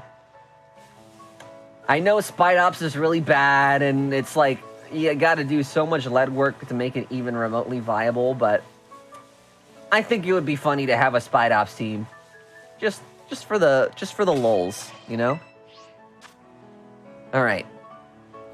It's funny that we're talking about Spidops, and here I am hunting Tarantula. Okay. Yeah, for the culture, exactly. You'd be the only person running Spidops on ladder. Like, come on. What an exclusive title that would be. Where are all the spiders? What the heck? There were so many. And then I started doing these picnics. Twitter is wholesome, huh? Somehow I don't believe you. And there's a... yeah, there's like hardly any. My game broken. There are girls kissing what? Man, what the heck? That is a sin. To be honest though, Nan, if you were more of a survival horror person, I feel like Signalis would probably be one of your favorite games of all time. Like really, really high up there. It's got, you know, monsters in space, like all these like really sort of just like tense atmospheres. There are space lesbians, like, oh my god. All you would need is to be a fan of survival horror, and like that would be, I feel like, one of your favorite games. It was so good. I can't stop talking about it. I could talk about that game forever. I returned after Twitch wasn't working for me. I like that you reworded that, Corin. Welcome back, my dude. Welcome back. Good to see you. We are hunting the little spider, little tarantula. Space lesbians. Yeah. Talking about one of my favorite games of last year, Signalis. I featured in my Game of the Year video with Kira a couple weeks ago. And it is such a good game. I loved it. But, you know, if you're curious about my full thoughts, you can always go watch the video itself. But I will say, really, really great. I love that it was just randomly on Game Pass. and I was able to play it, just hop in, beat it in like a matter of, what, 2 days? It was less than 48 hours for sure. And just had a great time. It was so good. Hope Togedemaru is legalized so I can use the Togedemaru one that the Wolf Click gave me. Ooh. There's some new gaming news as of late. Google Stadia is finally being shut down. Yeah. You know, part of me wants to be like, haha, Omega lol, Google Stadia bad, but like, on the other hand, you know, it's kind of respectable. It's kind of respectable that Google Stadia is exiting as gracefully as it is. You know what I mean? Rather than just one day Google's like, and like they pull the plug or whatever, right? I think there's a certain degree of respect I have for Google being able to be like, you know what? This wasn't working for us. We're going to end the service on this date, which means that you have this amount of time to play Google Stadia games until then. And after that, we're calling it quits. I think that's really cool. Some other game services could definitely learn a thing or two from that approach. I like the neon binary from Xenoblade 3 named Juniper. Haven't you brought this person up before? This character? I feel like it was like when we were hunting Dondozo or something. I don't know why. I have a specific memory of this. Man, this is so easy. Look at this. All I have to do is just give a quick little glance. If I see no red balls, that's it. Next reset. I'm not having to sit here with a magnifying glass, having to be like, are you a shiny or are you just... Is the light hitting you differently? This is so nice. Oh my god. Found the girls kissing in Nan's Twitter likes. Nan! Sin! Sin! Sinful! This close to the day of our Lord?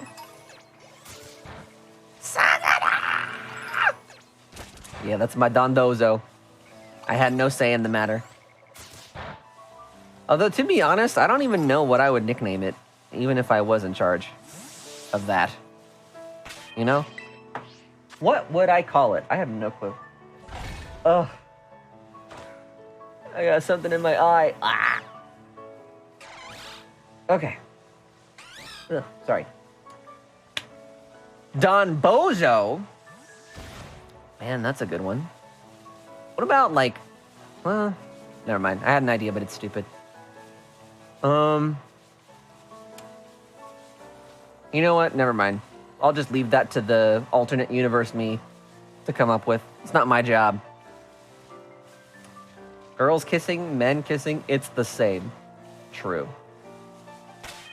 If watching men kiss is a sin, then honey, I'm a sinner. If you ask for Pokemon from me, you surrender all nicknaming rights to me. Oh, where was that in the clause in the contract? I need to find that part of the wording of the legal document. All right, shiny spider, Nar.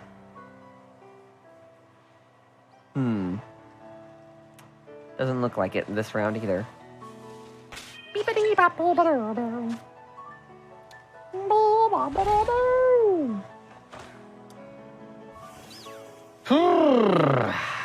All right, next. Who knows how long this is up taking though?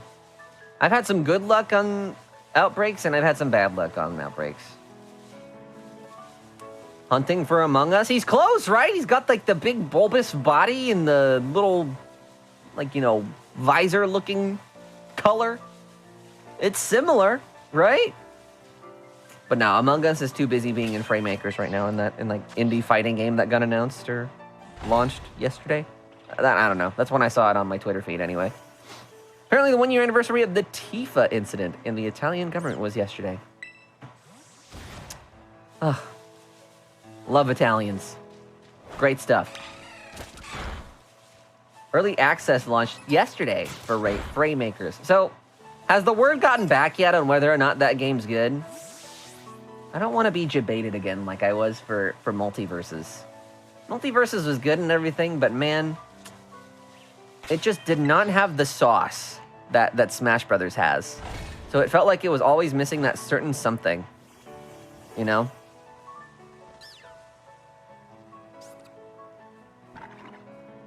I don't know. It's hard to say. But I will say, I like the fact that Among Us is in a fighting game now. It's just a really funny thing that we can say exists. Wouldn't that mean that if there are Fray Makers, like, tournaments, that someone could come in an Among Us costume and they'd basically be cosplaying as their Among Us character that they're playing in the game? That's so funny. Is that funny or cursed? I actually don't even know. Watched a few VODs of us playing Smash. When was that? How do you have that? Aren't those old?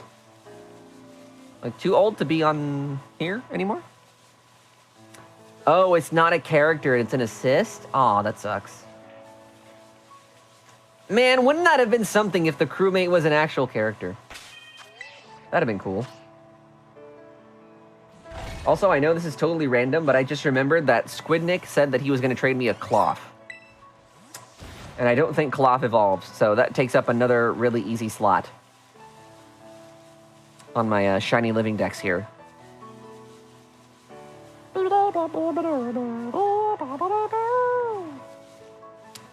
alecandstuff VODs, SMH. Oh my god. That's right, that's right. How could I forget? I can't remember the last time that I streamed Smash. When was that? That had to have been like the first half of 2022, right? That felt like so long ago. Get these Hoppip off my screen. Get these Hoppip off my screen. Okay. So it was sometime last year. Yeah, I know that much, but I can't remember when that was or why. All I know is when I streamed it last, there was also a pretty big gap when I streamed it before that. I don't know. I just haven't had the Smash itch lately. I'm not sure why. Not that Smash is a bad game or anything. It's just, I don't know. I haven't felt the desire to play it for some reason. For a long time. I'm a JoJo fan who is reading SBR, which has Jesus' corpse and spirit being a powerful plot device and gay rights. JoJo just has the power of God, anime, and the gays. Doesn't Digimon too? Digimon... Oh no, and the Pokemon manga specifically, and Digimon also have Christ-like elements in them too, I think. My friends and I were talking about this at dinner like a few months ago. And I had no idea that there was a section of the Digimon show where they like crucify the Digimon. It's so random. Hey, Alec, I'm trying something new out. What's up, Mac? What are you trying? Steel ball run. Gotcha. I picked me, Swordy, and quit after a 3-1 lead. I fought Morks and random Dittos and... Oh, that's right! That's right! I remember that match, kinda. Wasn't Morks basically like, alright, I'm done. I don't want to fight anymore. That's funny. Jesus is straight up in JoJo. Ooh, I don't know if Jesus is in Digimon, but there's definitely a lot of Christ-like elements in anime over the years. That's funny. I wonder, it seems like the Japanese kind of just treat Christianity as more of like an aesthetic rather than like a taboo topic, you know what I mean? If you were to do that in Western anime, it would be like blacklisted and how dare you say Christ's name in vain and blah, blah, blah. And then the Japanese are just like, Lamau, I'm going to crucify this Digimon real quick. So funny. Jesus has probably been in Persona before. Yeah, true. True. Did someone say Smash? Cynthia's back. Ultimate is fun, but I can't go back. I haven't had the itch. I don't know why. I was just talking about this, but I haven't had the itch lately. Melee is just too fun. It's fun to watch, but man, I don't like playing it, other than casually. Competitively, that game is a nightmare.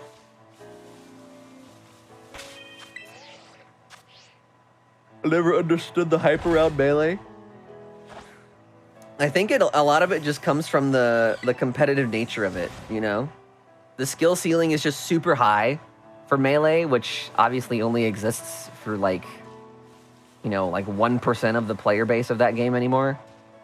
But that's what makes it so fun to watch, is because I'm never going to be able to do that. But it's cool to see that that can be done. It feels like a Dragon Ball Z fight or something. It's really, really cool.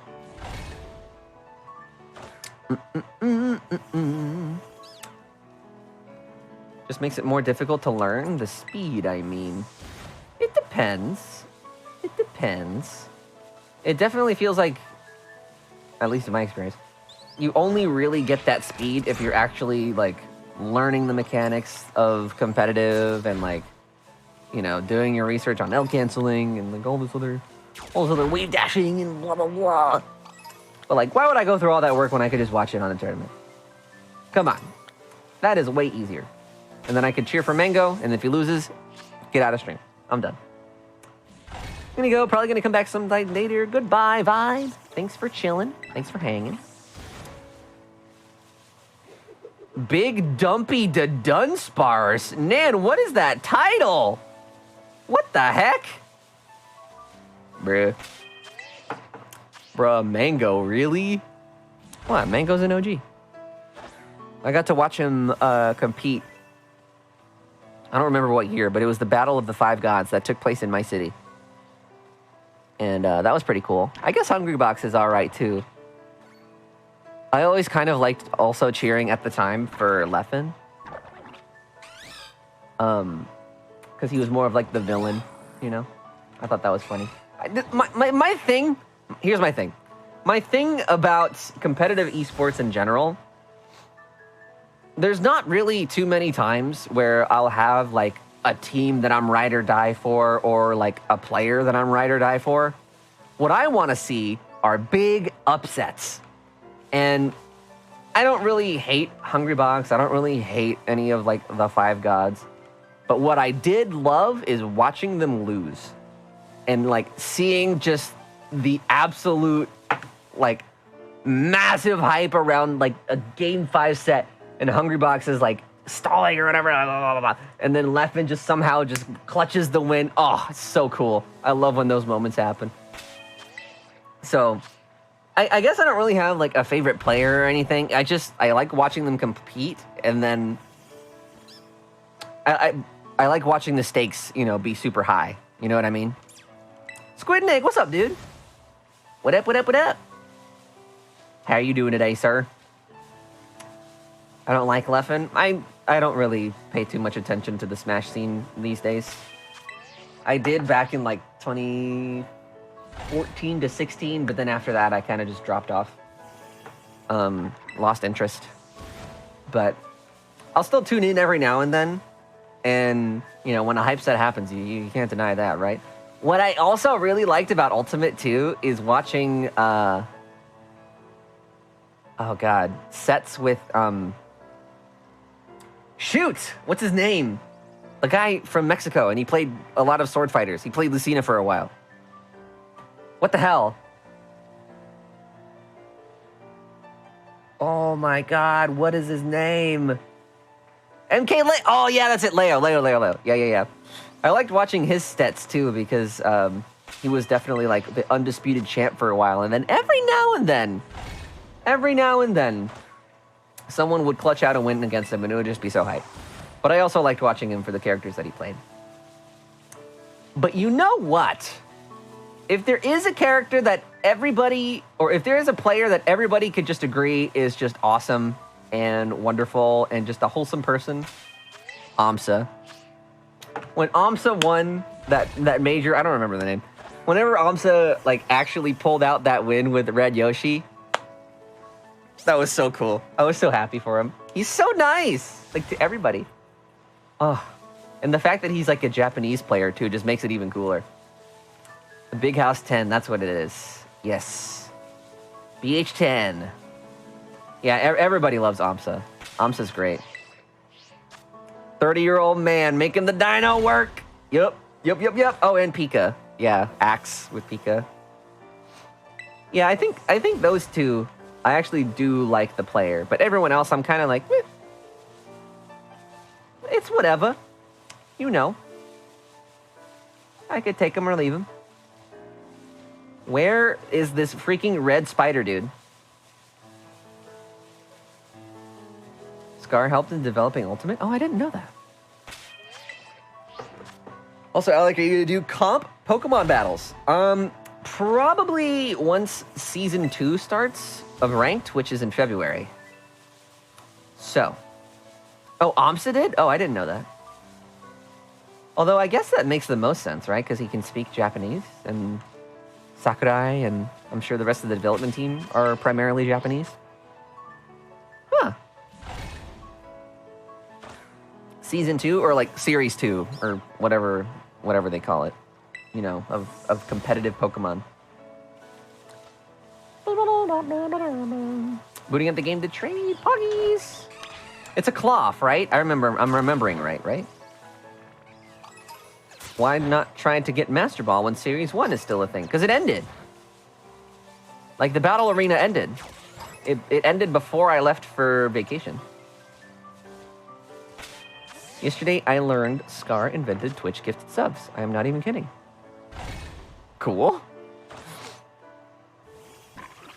Pokemon Comp is like playing Smash Comp with Hero, Lamau. The ranked reset, you could climb again. Wait, what?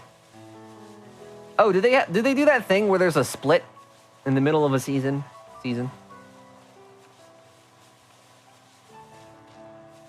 That would kind of stink. Here I was throwing my hands in the air just waiting until Season 2.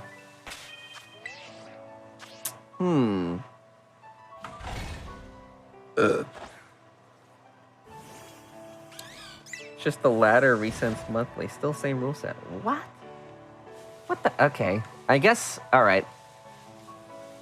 I guess I will try to grind for Master Ball then, if that's a thing that I can do. I did not know that! That is so confusing. That is so confusing. So you can reach Master Ball this month. Yeah. I guess I could.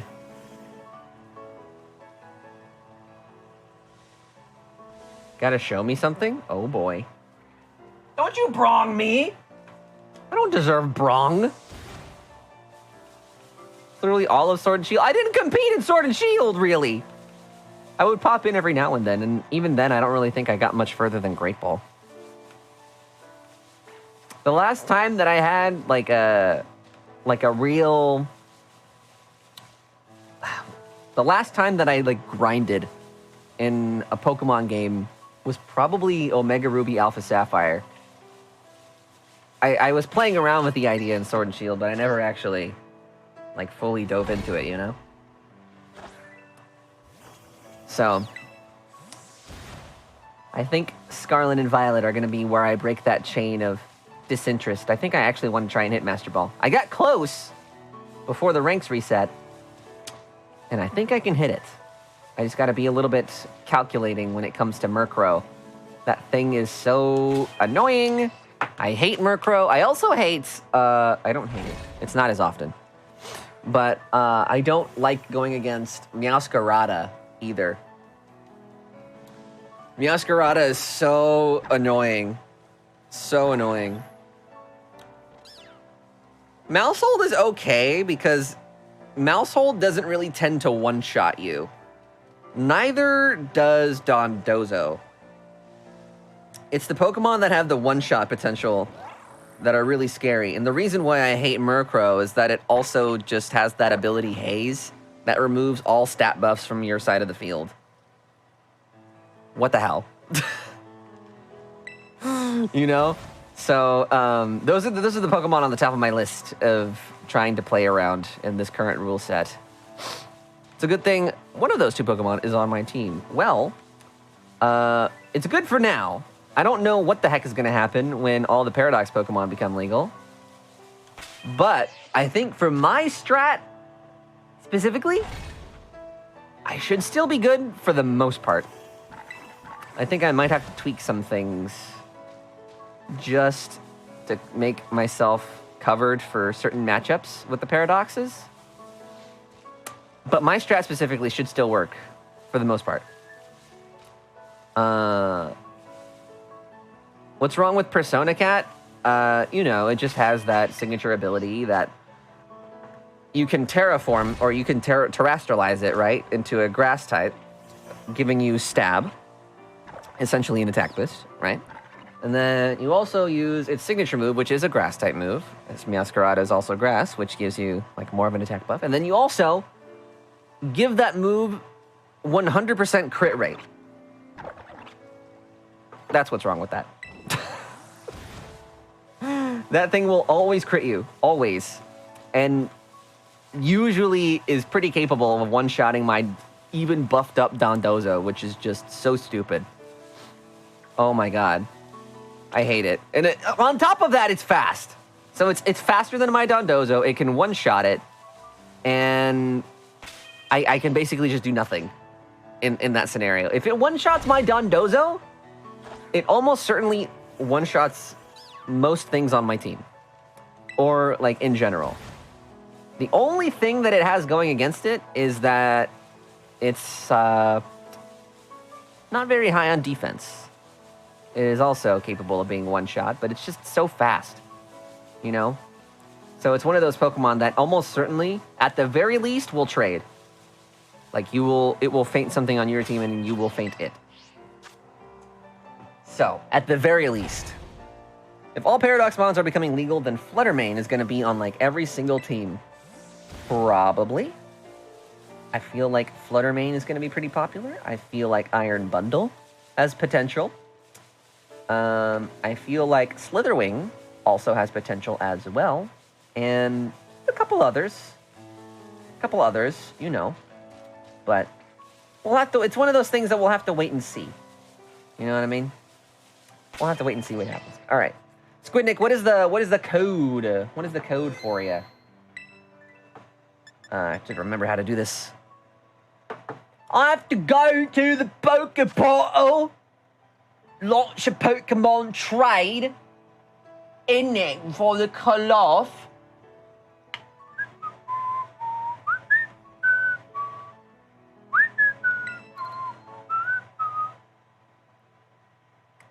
CMD TM3?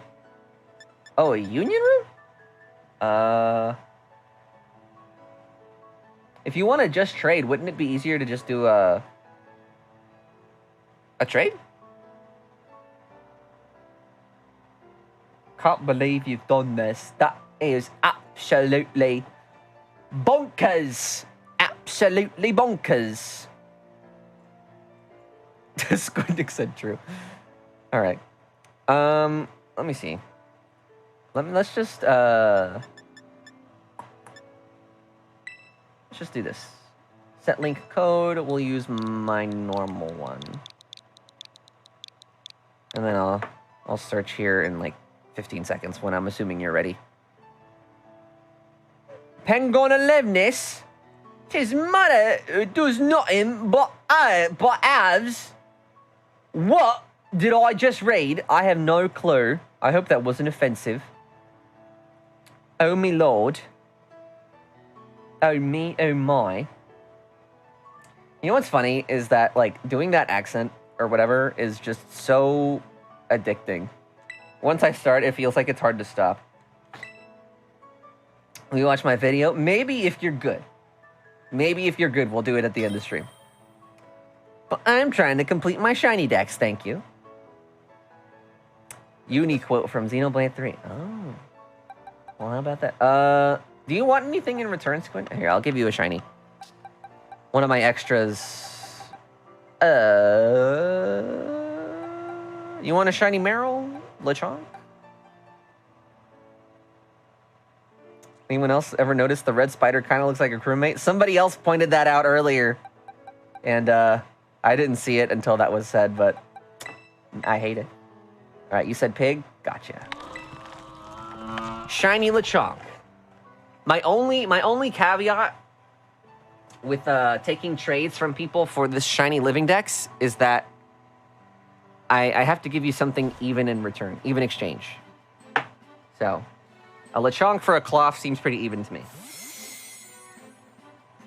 Never noticed that till now. I know. Well, I mean, to be honest, I haven't really given a good look at a lot of the shinies in this game before this hunt started. So, Crab Tank, like Splatoon, like the Splatoon Crab Tank. Ah, I get it. I get the joke. Ooh, is that from a raid? 75? Interesting. All right, all right. Thank you for the lovely donation. Here's what we'll do. We'll throw us into a picnic, and then I will update our dex count to 41. I hope you enjoy your piggy. That was one of like the 5 that I had to catch for an actual male Lechonk to spawn for me. It took so long. Okay, let's see. Any shiny tarantula? Okay, what typing is this thing? I might just end up taking a sandwich. Bug. This thing's a bug. Shoot, man. Shoot. Are you gonna pop a sandwich? I'm thinking, if I use a bug sandwich, well,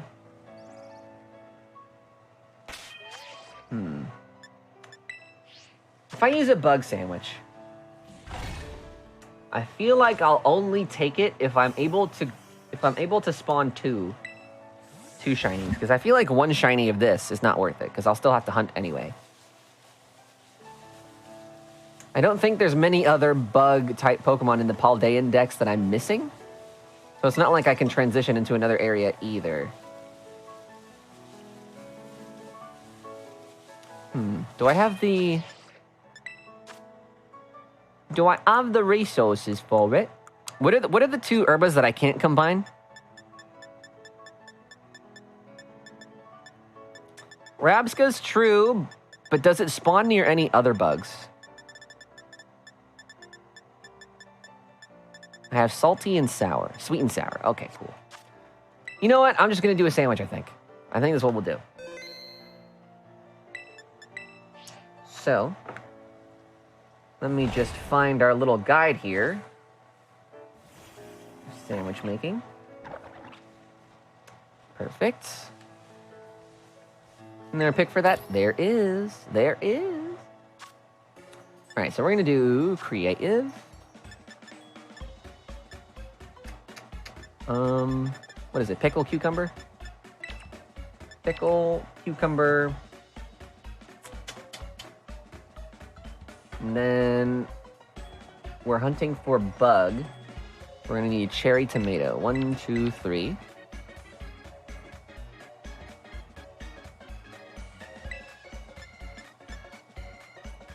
Oh my god, excuse me. Salty and sour. And I think that should be good. And I'm gonna need to start farming Herba Mystica again. How is the dolphin Pokemon in this game? Like, how is it competitively? Pretty bad, actually, if that's your question. But if you're talking about design-wise, it's so cute. I love Finizen. Palafin is cute too, but Finizen is just adorable.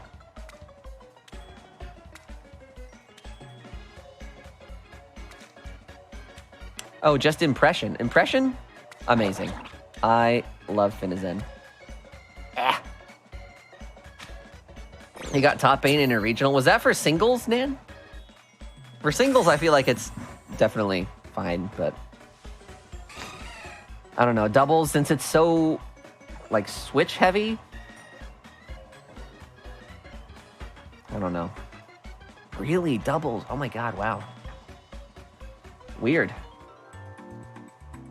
The pig's name is Alex Lunch.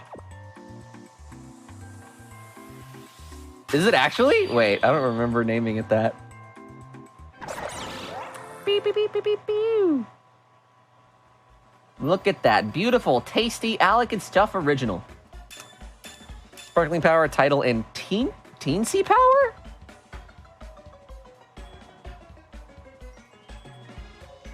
Where's my encounter power? Is it because one of the tomatoes fell off? Imagine if Stunfisk was a viable in comp. I would cry.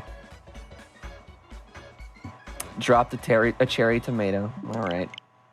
Arisa? All right, go again, go again. Thank you so much. 21 months, Cat? 21, 21. Cat, weren't you supposed to be going somewhere today or something? Thanks for chilling, dude. Cat, you the best. I gotta give you a big old hug next time I see you. And what are you up to? What are you up to right now? What is a day in the life of Cat looking like today? If you add a 4th cherry tomato, it'll be a bit safer. I will just simply not drop them. That's what I'll do. Need to get ready for some dim sum? Damn. That sounds delicious. Oh my god. Oh, I wish I was eating something good today. Now that I'm back home from vacation, like I said earlier, I'm eating like a freaking peasant. I was having all that delicious food while I was gone, and now I'm just... Oh, it's so sad. It's so sad by comparisons. Okay, anyway.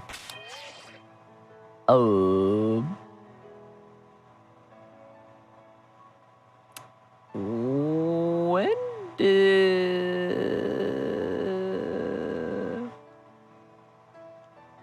It's daytime now. Did I save before I made that sandwich?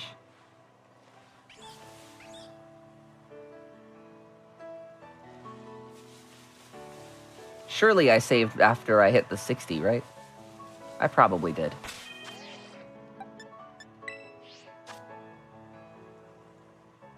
Huh? 3 cherry tomato pickle and... Okay, so after 65. Yeah. We ever accidentally killed the shiny because I did today and I'm not over it? Cat, I'm going to save you some time and just tell you that anytime you see a shiny, drop a save, because if you kill it after you save it, you can always just close the game and reopen it, and the save will always have your shiny right there. Your shiny will always be there if you save before you kill it. So, just a little friendly advice. That's happened to me before, but I've been saved because I saved. I was trying to think of a different word, but it's literally just saved. So, you forgot. Oh no! Oh no! Well, rip. What you want? You're like legitimately, willingly looking for a shiny Veluza? Oh my god, I was so happy when I found that thing shiny because that means I didn't have to look at it ever again. You need to be more like me. Oh, please, Cat, I'm not that cool. You talk of me so highly. Oh, okay. Okay, man. Why are these cherry tomatoes, why do they make you spawn them from the bottom where the bowl is? Why can't I drop it from the top where it's flat and it won't fall off? What the heck? All right, that's it. I'm getting a tissue while this game loads. Jesus Christ, man. Ay. Cherry tomatoes. Cherry tomatoes.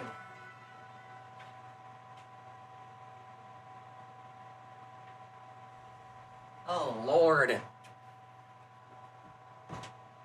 I don't know why, but I'm sneezing so much today. All right. Okay, let's make that sandwich. Whew. You're welcome for making you hunt Veluza. Well, thank you for taking me out of that hunt sooner. Because now I don't have to think about it for the rest of this journey. You can also stack the pickles and cucumbers so you have more room. All right, we're gonna be safe Samuels this time. 3 cherry tomatoes, cucumber, pickle. We're gonna do salty sour. All right, we're gonna do exactly what you're saying, Nan. I think that is the strat. So we're gonna do cucumber. A resub? For real? Cucumber. Oh my God, Thank Caleb! you so I was much. just thinking Pleasure about to you keep you with yesterday. If What the I had heck? a baby for every sub baby we have, then I would have 2 babies. Hell yeah! What are we gonna name them? Caleb and Alec? Because I mean, those are pretty cool names, right? Dude, how are you, man? I was thinking about you yesterday because I was thinking about the times where we played Borderlands until like who knows what in the morning. Oh, I missed that game. Ah! Damn it! Wait, no. Oh, I forgot to put 4. No! Why are cherry tomatoes like so awful?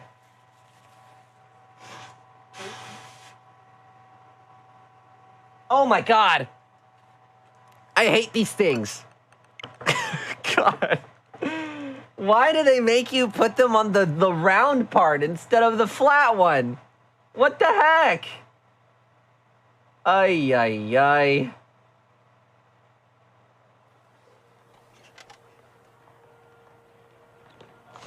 Ay, all right.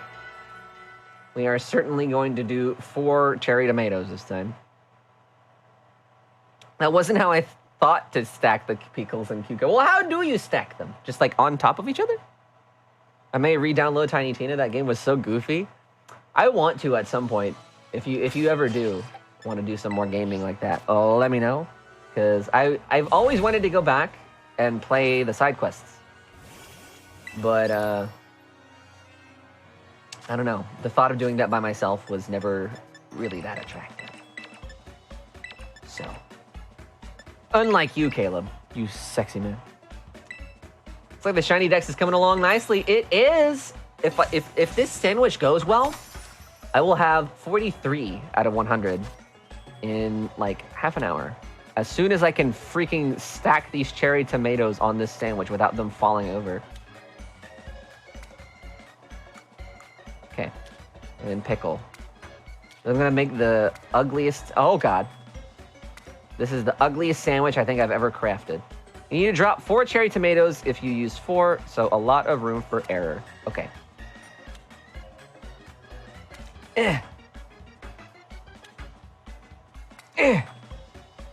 Oh my God, this is terrible. Oh my God. Why? Okay, it's fine, it's fine, it's fine, it's fine, it's fine, it's fine, it's fine, it's fine. It's fine. We only dropped 1. Oh, thank God. Why the hell am I playing Jenga? This is so... Ah! Oh my God, they're all jiggling. Oh, thank God. Look at, they're still jiggling. I'm not even touching them. Okay, surely that's enough, right? We'll get encounter power from that.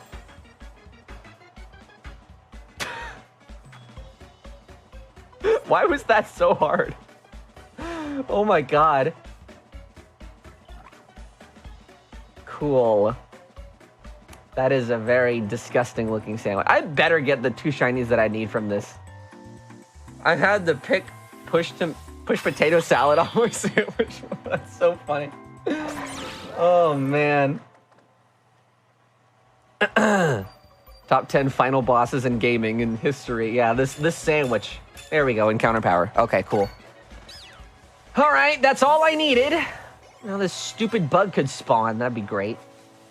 I'm sorry I called you stupid, Tarantula. Can you show up for me, please? That'd be pog. That'd be so pog.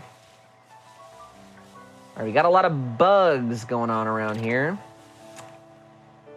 That does mean that this sandwich is working. All right, probably not in this one. Oh my God. I just got the reminder on my phone to add the squirrels as a channel redemption. Oh my God, I totally should do that. All right, let's see.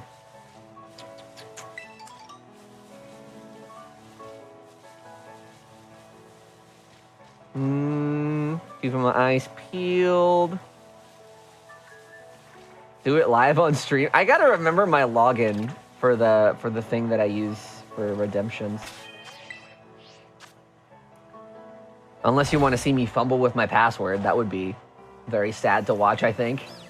I feel like I remember it, but there's a chance that I might not.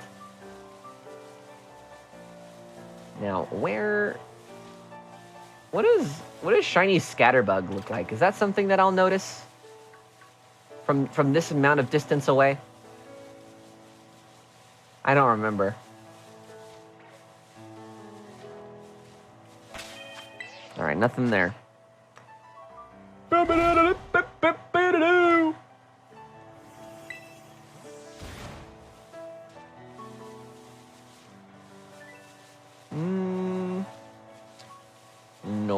Nor.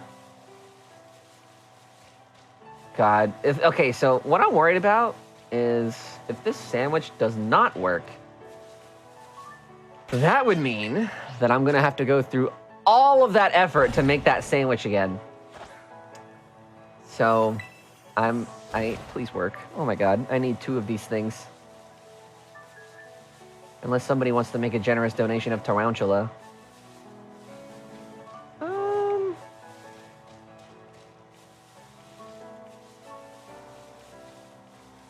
Don't think encounter is necessary for this one, considering it's an outbreak.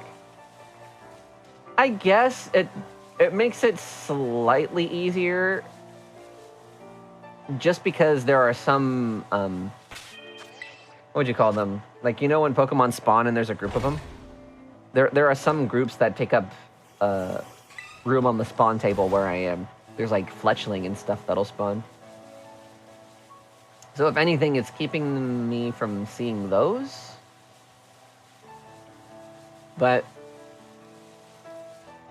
I don't know. I guess it could be either way. I'm sure there's like a mathematical equation you could do to come up with whether or not the value you're getting from your sandwich is worth it. But I'm not that smart. You could transition to nimble and low kicks. Well, the unfortunate part is I already have those. So I'd probably have to go to Rabska if I somehow end up finding both of these things really, really early. I don't think I will, though. Yeah, and Relor? Reloradord? Those are in the desert, right? Where those spawn? I'm pretty sure they are. I think Rapska spawns in the wild. Only Relor? Yeah, that's fine. Is Rapska the one that's got like that ugly face that's going around right now? That's been like somewhat turned into a meme? That thing I didn't know it had a face.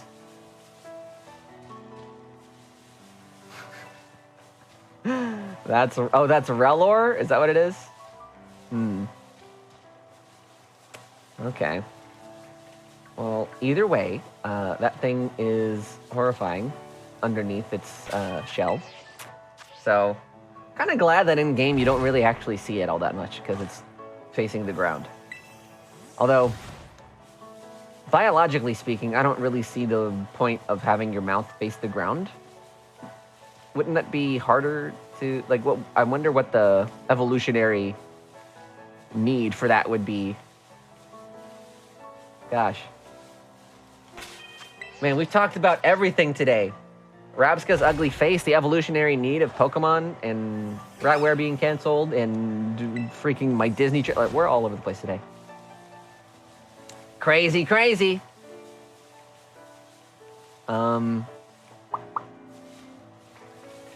No, it's, Man, I don't know why, and obviously it's all just relative to, like, mathematics, but somehow, every time I make a sandwich, I still find myself being disappointed when I don't find them instantly. Like, there's a part of me that's like, it should just work. Like, I should just find it. Why isn't it working? Why am I not finding it? So, it's very odd. When's the react stream to the official Among Us Friday Night Funkin' mod? Was that not one of the ones that we watched? In, like, there was that one day that you sent me a bunch, I think. I know what you mean. Yeah, me and you, Kat, we're like this. You know. We're very much alike, you and I.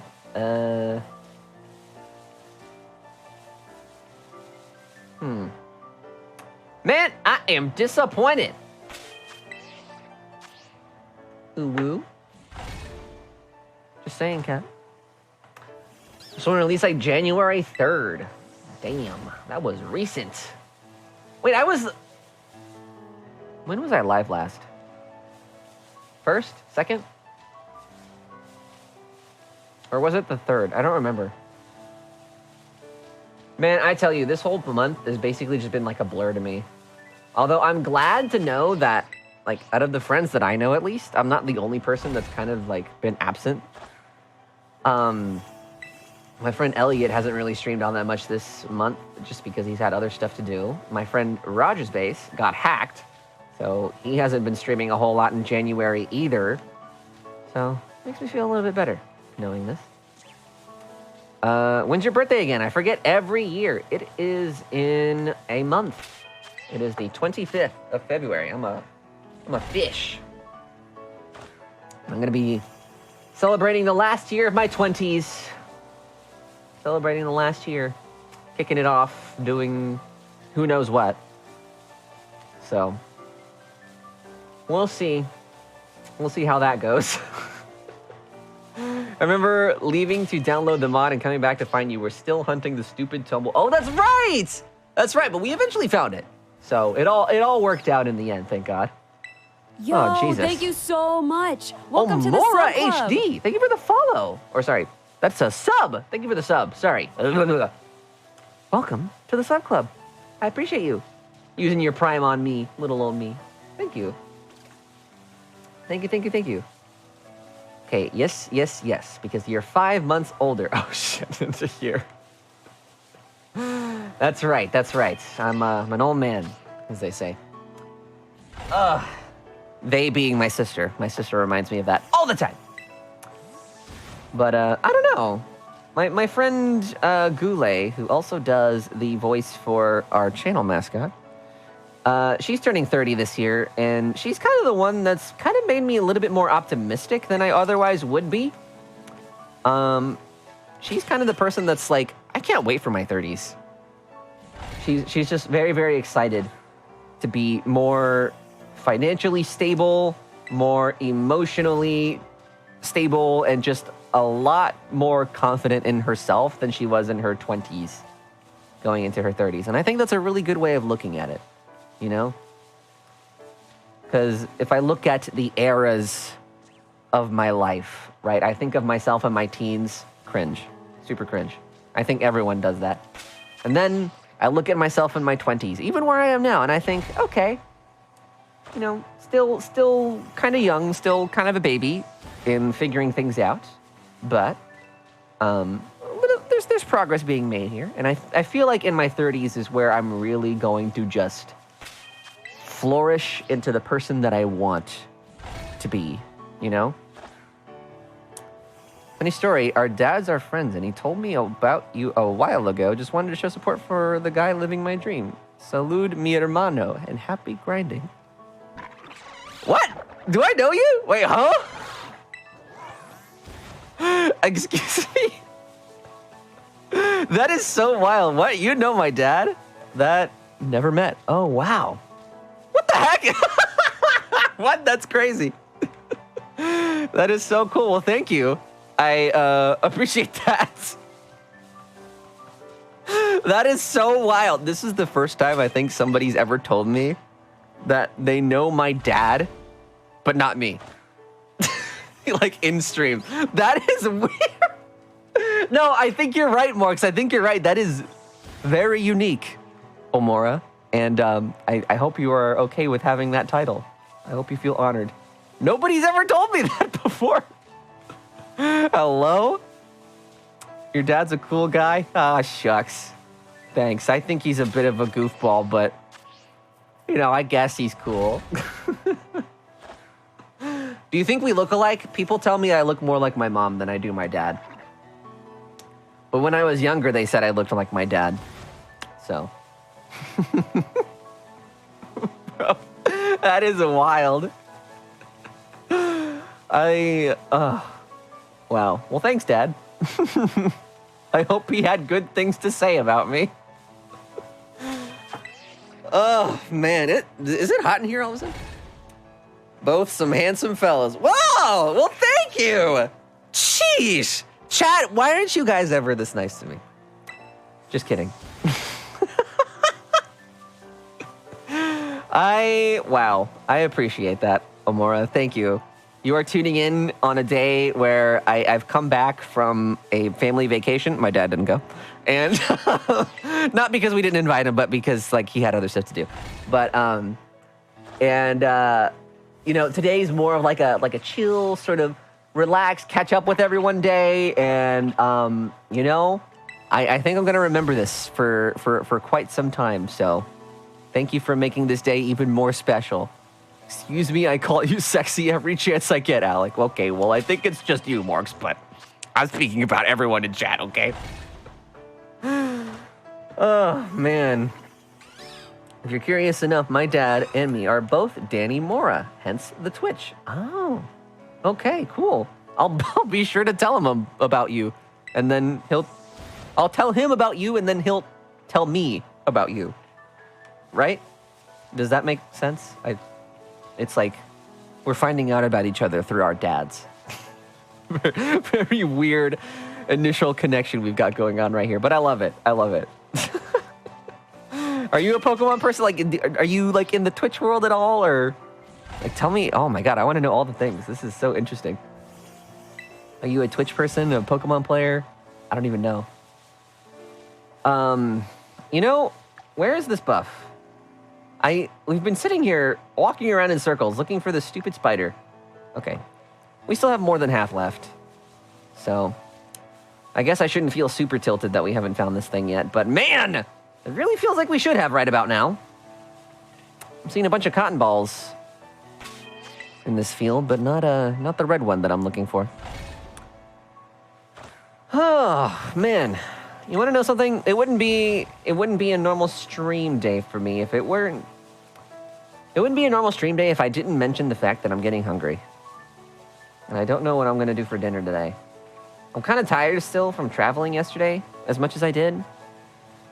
And I don't really have groceries yet, because I haven't done that. But I don't know. Do I order Uber Eats? Do I do that? Do I give in to the desire? Or do I actually go out and grocery shop?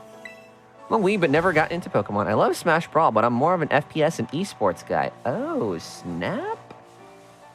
That makes sense. Okay. So, what kind of FPS are we talking about here? We're talking about Valor? We talking about Overwatch? We talking about like what? What are we getting at here?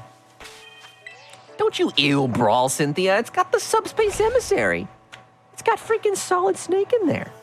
So good. All of the above. Nice. Are you like a competitive FPS player, or you're just more of like a pop in and play some games every now and then kind of player?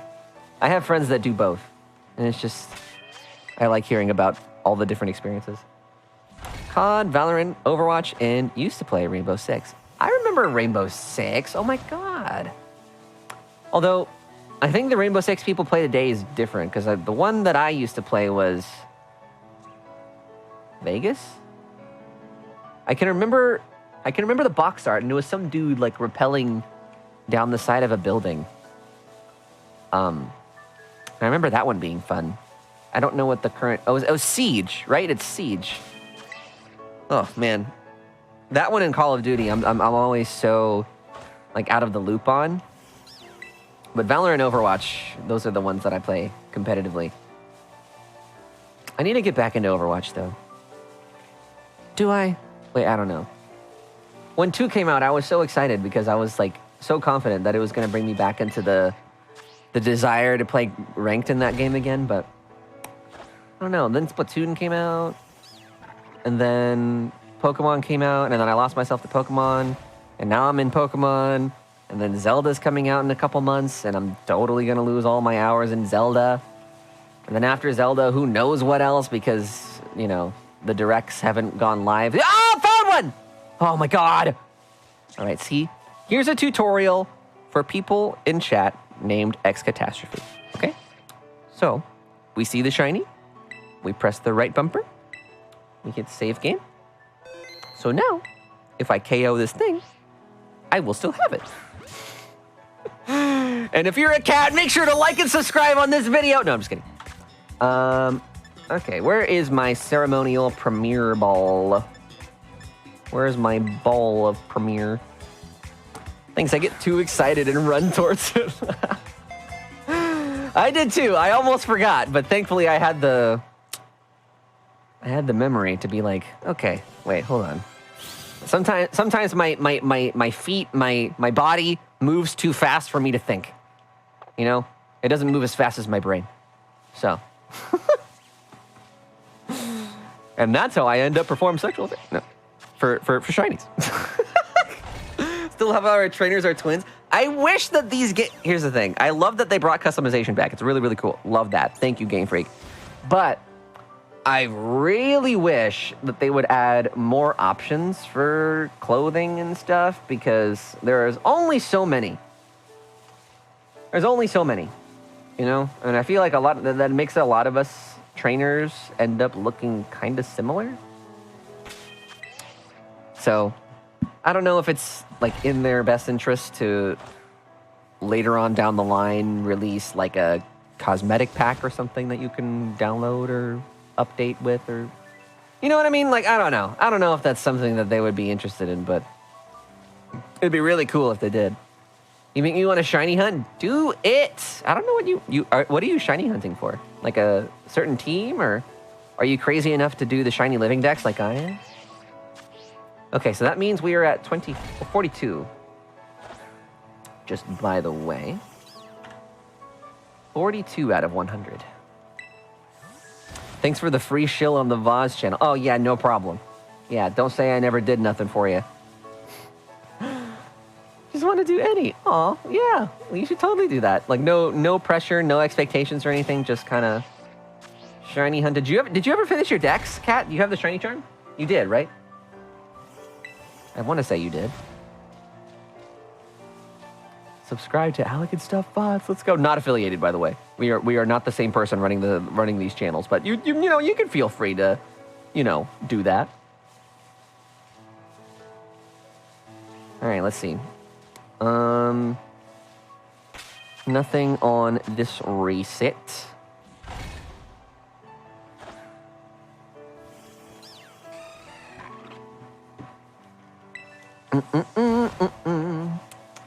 All right, Nan, so one of us, which of us is going to be the first one to change our outfit, huh? It's a little awkward. Wearing the same thing whenever we play together. Do you have a YouTube or anything else to follow? I do have a YouTube. I don't post stuff as often as I stream on Twitch. But that's a thing you could do. Here, I'll just do this. That has everything that I use at that link right there, if you feel so inclined. You don't have to. But the top platforms that I use are Twitch, Twitter, and Discord. And that's what you'll find me on most of the time. I'm starting to get better at using Instagram though. Like I'm starting to feel more comfortable actually posting photos. So, go me. The next thing I need to do is start editing content for TikTok. After that last video blew up, I was like, man, how am I supposed to follow this up? And then I just haven't posted anything since then. You've actually posted in the last like 7 years, right? Unlike that other Twitter account. The one that's still up, even though it's never tweeted anything for so many freaking years and still hasn't been removed off the platform, even though it's obviously tweeting out phishing scams and stuff. Ugh! I need that username so bad. I need it. Bum bum bum bum. You will, you donut. Uh-huh. Me? You want me to switch out of the... There's nothing else that There's like no other good outfits in this game. They all look silly and dorky in like school uniformy, you know?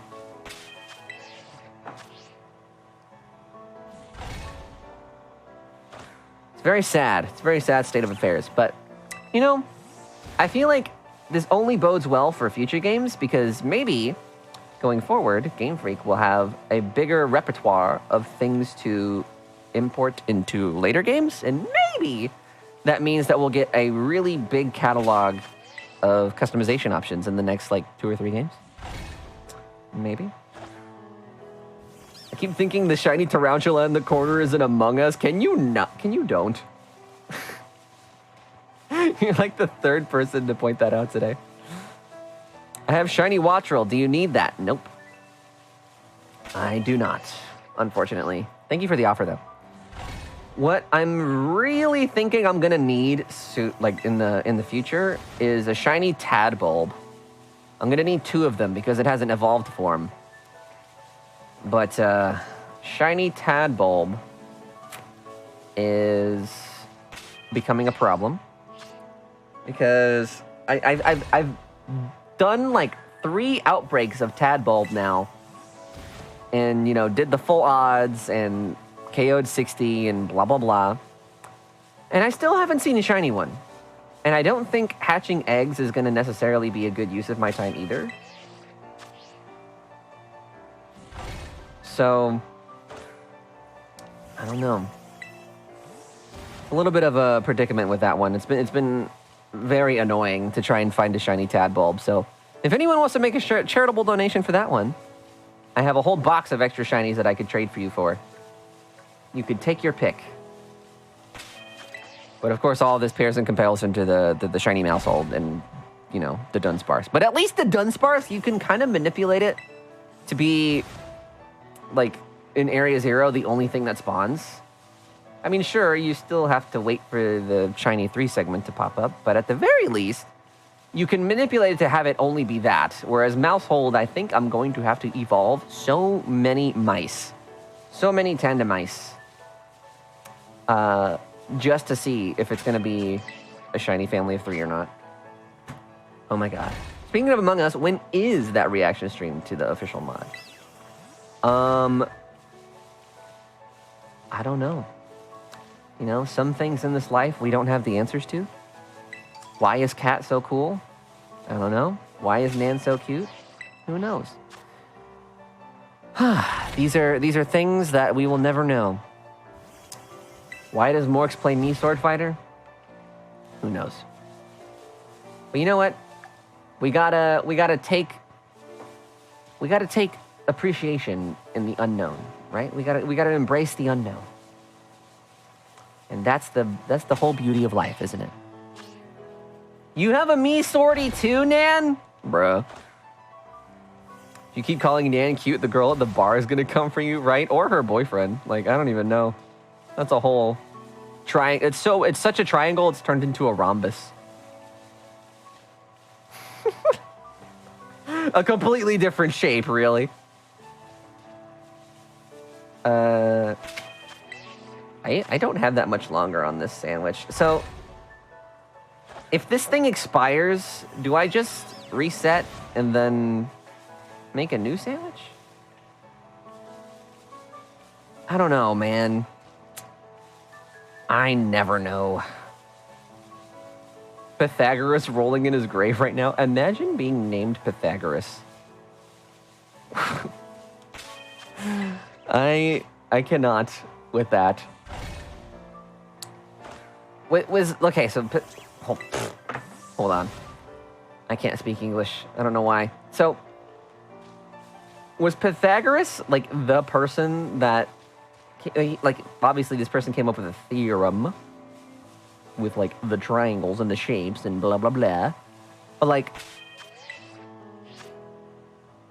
was that his last name, or was that child's name literally Pythagoras something? And if so, what period of time was this child born? That sounds so like Greek god in a way. Like Pythagoras is just out here chilling with Hercules kind of way. I've never thought to really ask much further than the theorem that he presented. You know? So I actually have no idea about the story behind the whatever person came up with this theory. Don't you bra me, it's a legitimate question. I am just thinking out loud. That is all I'm doing. Pythagoras was born around 570 BC, the era of Aristotle and Plato? Jeez, no wonder he's got a name like that. Pythagoras was born in ancient Greece? Was 570 BC ancient Greece? Oh, well. When you say ancient Greece, do you mean like Greek gods? Because that's like mythology, right?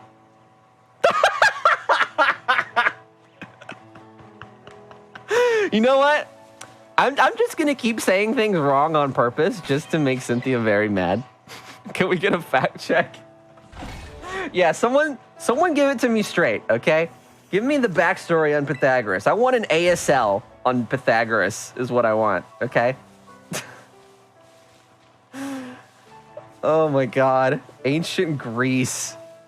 So, what is it with ancient Greece and just having all these people like thinking real hard about life? Like, what was it about that era of Greece specifically? Like, what was in the water for people to think like, the earth is round actually? And another person nearby, like their neighbor or something, going like, you know, something about triangles seems very odd.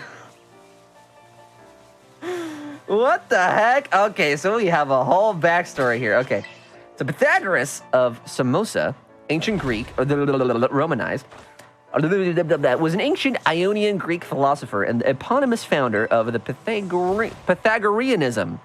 His political and religious teachings were well known in Magna Graecia and influenced the philosophies of Plato, Aristotle, and through them, the West in general. Knowledge of his life is clouded in legend, but he appears to have been the son of a gem engraver on the island of Samos. Samos? Modern scholars disagree regarding Pythagoras' education and influences, but they do agree that around 530 BC, he traveled to Crouton, like in my salads, in southern Italy, where he founded a school in which initiates were sworn to secrecy. What the heck? That's a red flag. And lived a communal ascetic. What is that word? Ascetic? I don't think I've ever seen that word before. Ascetic lifestyle. This lifestyle entailed a number of dietary prohibitions, traditionally said to have included vegetarianism, though modern scholars doubt that he ever advocated complete vegetarianism. I see. Well, it seems like we're learning a lot about old Pythagoras today. Yeah, he was a lunatic, by the way. Wait, why? He came before Plato, but even still, they weren't that far apart. Interesting. I mean, like, if it's 530 BC, that's what, like less than 100 years before. Well, I don't even want to put a number to it. It was very close to ancient Greece. Wow, what the heck? Huh. He had a sect revolving around numbers. What? They must have been licking toads. Yeah, you guys know that one scene in the Tenacious D movie where they're like riding on purple dragons with Sasquatch and rainbows and stuff? Yeah, that's what was going on in ancient Greece. That's why they were thinking real hard about numbers and shapes and stuff, because they were literally seeing them like all over the place. That is crazy. That is such a red flag, though. Like, if I'm joining like a higher learning education like school, and they tell me that I can't, like, I'm sworn to secrecy. That sounds like the plot of a Tomb Raider game or something, you know? Like something just so obviously not good that I should probably just stay away. Maybe. Literally the plot of a Tomb Raider game. Well, there you have it. Okay, so ancient Greece. Pythagoras. That was his name. Nobody knows much about his family. Okay. Interesting. I wonder what else that was in that school then. Was the tea ever spilled about what was taught in his school, or is it all just like lost to history? One guy used his theorem to calculate the diagonal of a square with size of 1, so square root of 2. I don't know what that means. And then the guy discovered it was irrational, can't be written as a fraction. And the Pythagoreans were so mad they tied him to a rock and threw him at the bottom of the sea. What the heck is that? Bruh. Don't you go out here slandering my triangles. Bah! Buddy had it coming. Yeah, seriously, what the? This is some, like... I guess you could just commit any crime you wanted. Like, past a certain period of history, you could just get away with anything. Nobody stopped him. Nobody was like, hey, bud, don't do that. Don't throw people in the ocean, maybe. Then they did a bunch more human sacrifices, but the square root of 2 wouldn't change, so they all committed mass suicide. What?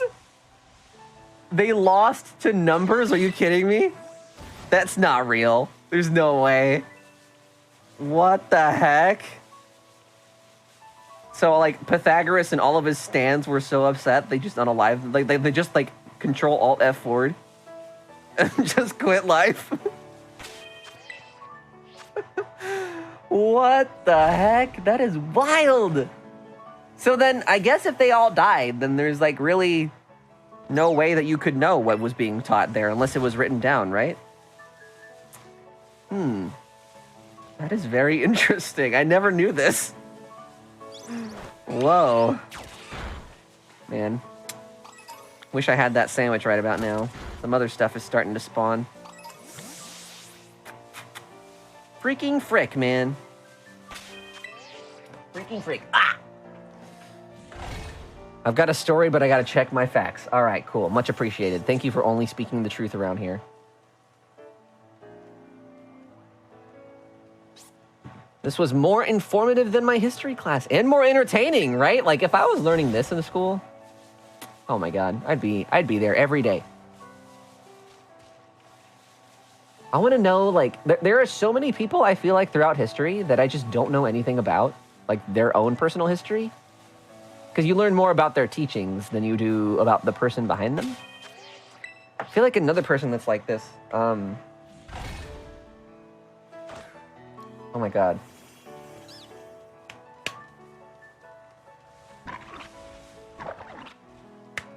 What the heck? Oh, Einstein, right? You learn a lot about Einstein's teaching, you know, E equals MC squared, but like, what was his favorite color? What kind of music did he listen to? What did he do for fun? You know, was he a horrible person too? You know what? That's also possible. Learning about all these historical figures, I feel like that's also a pretty likely possibility. That they're all just terrible people at the end of the day. Okay, I found it. All right, cool. I am going to keep looking for this spider while we continue to learn more about historical figures, courtesy of Cynthia. Einstein's favorite color was yellow. How do you know this? Is this published somewhere, I wonder? I mean, yellow's kind of based, right? If he was to say something, I don't know, like earthy brown or something, that would be kind of an L, but like, yellow's pretty cool. Most of the shades of yellow are pretty good. I can't think of a color of yellow I don't like other than like, I don't know, a really like brown mustard, but that's only gross because it's kind of browny. I just Googled what was Einstein's favorite color. Can I find this out about anybody? Oh my God. I'm going to start Googling people's names and like favorite color. How was Disney? No, don't answer. I already know it was fantastic because all of your posts are jealous. Thanks, Sarah. Yeah, it was really, really fun. It was really, really fun. We had a great time. And earlier in today's stream, we did like a little vacation review. So I showed off some of the photos and we talked about the vacation as a whole. And I also made a little bit of an announcement earlier, which I think you probably already know what that is, but I put together a little trailer for it and everything, and we showed it off earlier. It was great. How are you, Sarah? Good to see you again. I'm so happy I'm streaming and I get to talk to you again. This is nice. This is very nice. I'm now imagining Einstein listening to Einstein by Tech 9. Oh, that's right. I forgot you listened to Tech 9. That's crazy.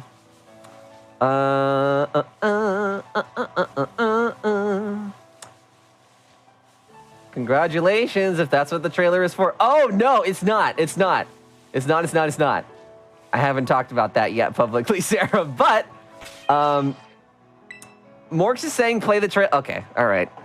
If you guys hold on. If you guys want to see the trailer again, all right. If you must see it again, here we go. All right. So for those that don't know, I'm having a baby. No, I'm just kidding. For those that don't know, coming up this coming weekend, not this coming, wait, oh, why did I say that? Not this coming weekend, next weekend. Next weekend is a direct. Woo!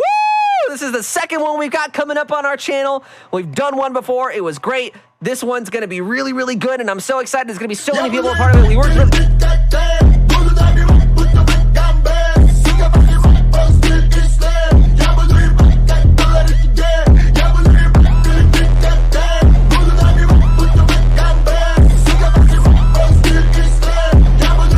Let's go, baby. Let's go. Yeah, we're going to be broadcasting a direct for the channel coming up next weekend. It's going to be great. There's going to be lots of fun stuff played. It's going to be a 12-hour stream. Sarah, I already told you all this, but I haven't told you what's going to be in the direct. So you and anybody else that's interested in finding out what's in store for the channel in the coming months, feel free to tune in. It's going to be a fun time. And there's also going to be a lot of fun people playing games with me for that 12 hours of that day. So if you like sticking around for long streams like that, definitely do that. Definitely do that. Brought something home from Disney. Yeah, I brought the squirrels. I taught them the choreography and everything. It was a little bit of a challenge, you know, teaching them the moonwalk. But, you know, we got through it. I paid them in nuts, and they were very, very thankful. So it'll be on the 28th. January 28th of 2023. So not the 30th, but if you're still free on the 28th, Sarah, feel free to stop by, play some games with us. I'd love to have you on. I'm still working on filling up some slots for some of the multiplayer games we'll be playing. So lots of stuff to put together before that day comes. But it's going to be a fun time. You'll also be free? Oh, heck yeah! All right. Well, there you go. For everybody that's here in chat, Sarah's going to be one of the people playing games with us. Cool. I sent you, I think I sent you the schedule of stuff that we'll be doing that day. So feel free to choose one or multiple things that work best for you, and we'll play some games together. Yeah, it'll be a fun time. Oh, this spider will not show. Very, very tragic. Very, very tragic. Let me take a look. Yeah, no, take your time. Take your time. I can send it to you again if you want. One of Pythagoras' many theoretical contributions included metempsychosis, which largely believed in the transmigration of souls, holding that every soul is immortal. Upon death, this soul enters into a new body, a human being or animal. This perhaps explains his aversion to meat, so he could avoid the scenario of unknowingly eating a loved one. To put this theory to the test, Pythagoras obtained some beans and buried them, waiting for them to grow for weeks. Apparently, when he dug them up again, they looked a bit like human fetuses. He concluded that eating beans was tantamount to cannibal behavior, as they contained the souls of the dead. Oh, okay. Interesting. You know what's funny? Like, what if we all just die one day, and then we can see, like, what happens in the afterlife, and he was just right? I didn't send it to you? Okay, I'll do that right now, before I forget. Where do you prefer? On Instagram? Is that the best way to send you stuff? Hold on. I have that song stuck in my head. It's so good. I don't even know what's being said, but it's hilarious. Here we go. Here we go. IG or Discord is fine. Cool. All right. I sent it your way, and you can just feel free to message me in there what works best for you. Yeah, dude, what the... Ugh. Is this outbreak working? Is it broken? Just for the record, I will also be free, since you did say we would be watching me play FNF on the 12-hour, and you said no again. I will literally pull up the VOD where you said we would. Well, I'll give you 5 minutes. Oh my God, this history lesson, Jesus. Pythagoras' emphasis on dedication and asceticism are credited with aiding in Croton's decisive victory over the neighboring colony of Sybaris in 510 BC. After the victory, some prominent citizens of Croton proposed a democratic constitution, which the Pythagoreans rejected. The supporters of democracy, headed by Cylon Ninon, former of whom is said to have been irritated by his exclusion from Pythagoras' brotherhood, roused the populace against them. Oh my god. So here was this person trying to cancel Pythagoras for not inviting him to his birthday party, is basically what I just read. Followers of Cylon and Ninon attacked the Pythagoreans during one of their meetings, either in the house of Milo or in some other meeting place. Accounts of the attack are often contradictory, and many probably confuse it with later anti-Pythagorean rebellions. The building was apparently set on fire, and many of the assembled members perished. Only the younger and more active members managed to escape. Dang! So they swatted their party, and wow, that was like their era of swatting. That's crazy. So they were mad at Pythagoreans for what exactly? Just not inviting them to their birthday party, and that's it. Man, back in the day when you could kill a man for stealing your tomatoes out of your garden. I felt like it seems like reading historical accounts of events like that seems like almost anything goes. If you go back far enough, that's just weird to think about. Were there no consequences for one's actions? Was there no sort of legal discourse? Pythagoreans almost managed to escape, but then he came to a fava bean field and refused to run through it, since doing so would violate his teaching, so he stopped and instead was killed. What? Wow, lost to beans. Crazy. At the meeting, he managed to escape, leading a small group of followers to the nearby city of Locris, where they pleaded for sanctuary but were denied, as Pythagoras' enemies were burning the house. His devoted students lay down on the ground to make a path for him to escape by walking over their bodies across the flames like a bridge. So this is all like just word of mouth. How believable is this information? Again, I am reminded that this definitely sounds like the plot of like a Tomb Raider game or something. I hope... Who develops that series now? I don't know. I feel like I know, but I don't have it on my head. But whoever is responsible for, you know, the development of Tomb Raider games right now, I hope they're taking notes. I do?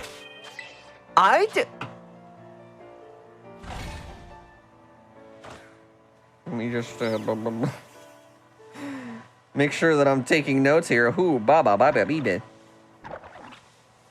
alecandstuff is the developer of the new Tomb Raider game. Heck yeah. I hope you guys are looking forward to cutscenes like that direct trailer that I just premiered. Because I'm going to have cutscenes with all the squirrels in them. Lara Croft's going to be very well acquainted with the Disney squirrels. What is that? Oh. I thought that was from a red tarantula. Dang it! Not the boxes. Picnic. Also, the guys were mad because Pythagoras was against democracy. Oh. We don't like that. That's kind of cringe. Ancient cringe. Can't wait for the Morgs cameo in the new Tomb Raider game. Yeah, you're going to be that one pilot that's going to be like, and here we are at the beautiful city of and he like gets shot by an arrow from the island, and we all crash land onto this like native island that we've never been to before, and everyone speaks a different language, and then Lara Croft has to figure out how to communicate with the locals and also uncover a secret government conspiracy all at the same time.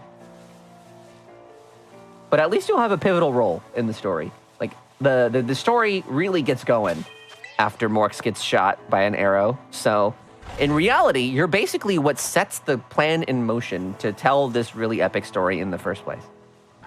So, really, really cool, right? I hope you were honored. This just sounds like the plot of The Forest. You know, I've never played The Forest. Here's the thing. I've seen a lot of it.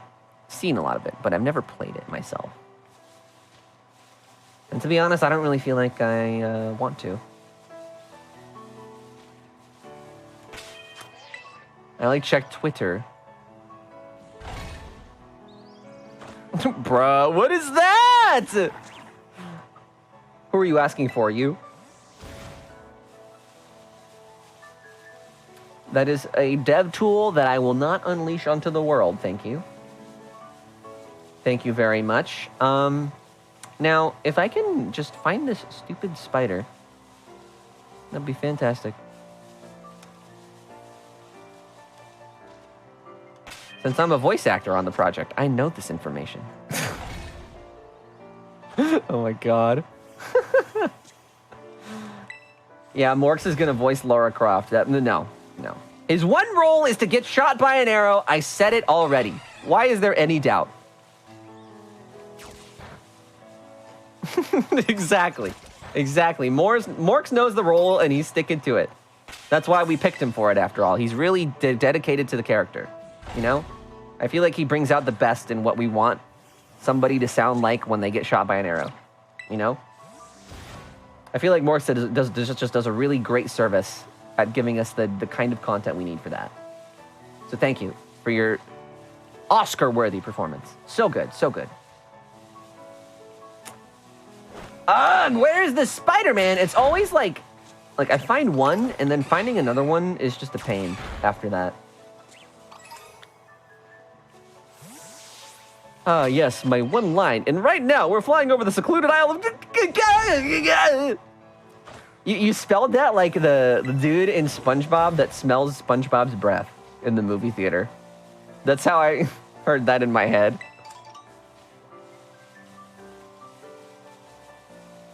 I'm gonna switch to mobile. Work is soon. Ew. We hate that, but I guess we love money, so. Can't do much about that. How does the arrow go through the plane's window? You know, the local islanders, they have a very ancient technique of crafting bows and arrows, and have, as such, crafted an arrow that's capable of piercing even bulletproof vests. So, that is what their island is famous for. Keep asking these questions. I've got this all up here in the old noggin. I've written this all down. I have the plot all planned out. Need gotcha funds one way or another? You say gotcha funds, but honestly, all you mean is Genshin.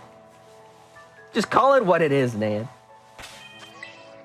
We all know, okay? You're not fooling anybody.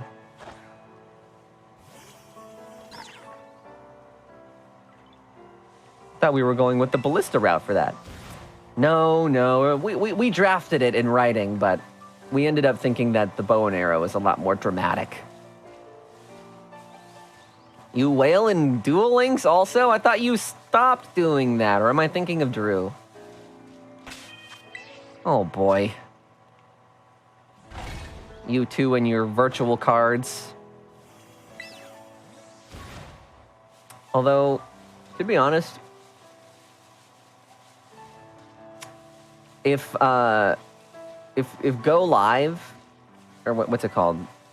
Like the new Pokemon card app, the Pokemon TCG app. Is it TCG Live? I don't know. If the new app ends up popping off, maybe I'll spend a little bit of money on some of those sets. If they release like a, gosh, I don't know, like a Latios set or something, or a Rayquaza set that I really, really want to play, maybe I'll spend money on virtual cards. And then you can make fun of me for it. Only when there is a whale sale, 160 for an entire box. Oh my god, you did not just call it a whale sale? That's funny.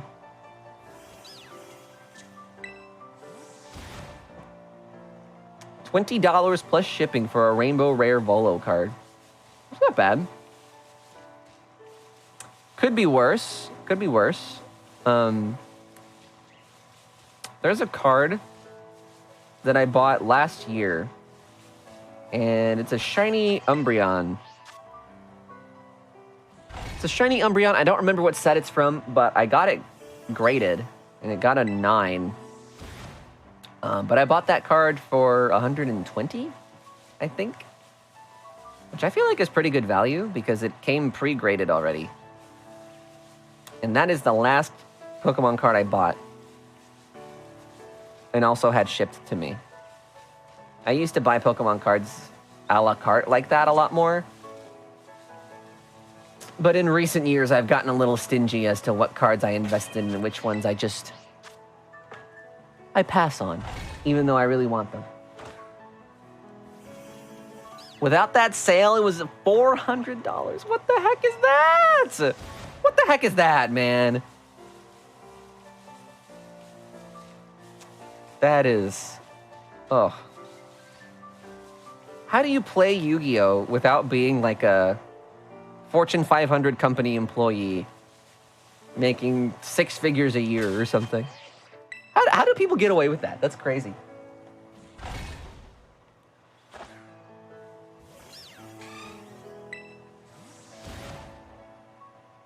Oh, man. Smoothie fanfic. What is that? Like the drink? The Diet Dr. Kelp?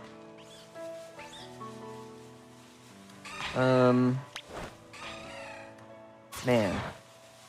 I just really want to find this... Ugh, stinking spider. Hey, Justine, you want to come over and drop a sandwich and then leave? I'm at my wit's end here for this sandwich. This is like that one time I was hunting Wooper. And the Wooper just would not show up for some reason. But then, of course, whenever I came off stream, it totally did. Whack.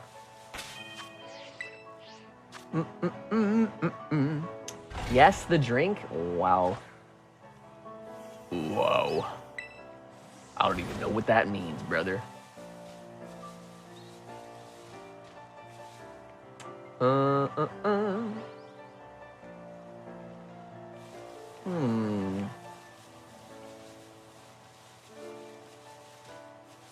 Ooh, I see nothing in this field. Nothing but cotton balls and next to waterfalls.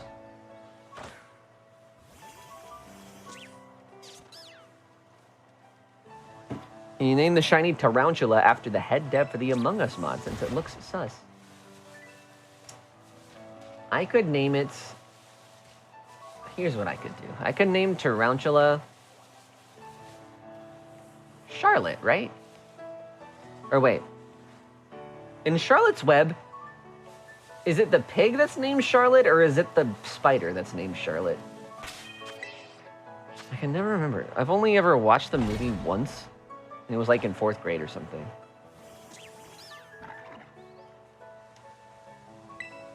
I've never read the book either. Read the title again, but slower. Listen, I don't know. My first instinct was to say the spider, but then I was like, well, maybe it's like the spider making the web for the pig who's named Charlotte. So I wanted to just consider all angles before I just assumed that it was the spiders, okay? Duh, okay, so it's the spider. Got it. Okay, so I'll name one Charlotte, and then I will name Spidops after my friend Drew because that's his favorite new Pokemon for some reason. It's Spidops. I don't know why it's Spidops, but that's just what he clings to, I guess. Any day now. Any day now, this spider will show up. I'm seeing a lot of Lechonks. Huh. A lot of these little guys are spawning around too. I'll gift you exactly 1 sub for you to name it after the head dev instead of Charlotte. What's the head dev's name? Maybe I'll consider it.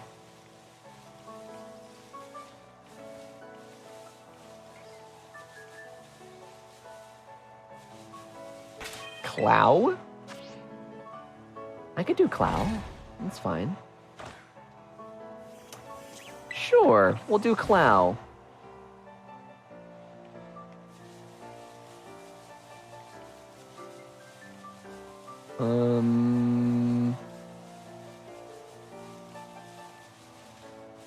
Damn, dude, where is this stupid spider?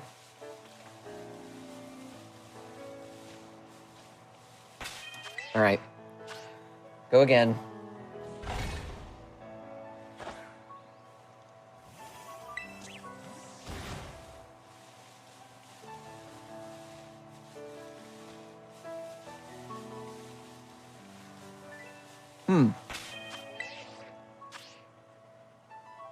Ugh.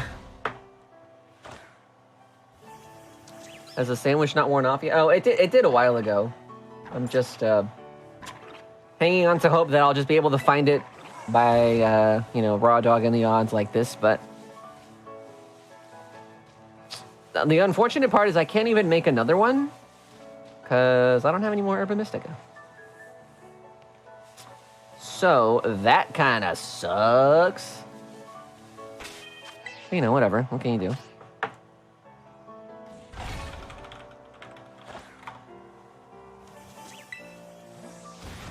You stop saying it about the odds. I'm just describing what I'm doing. I'm just, you know, peacefully playing my Pokemon here. It's all good. Oh, God. I'm starting to get kind of tired, to be honest.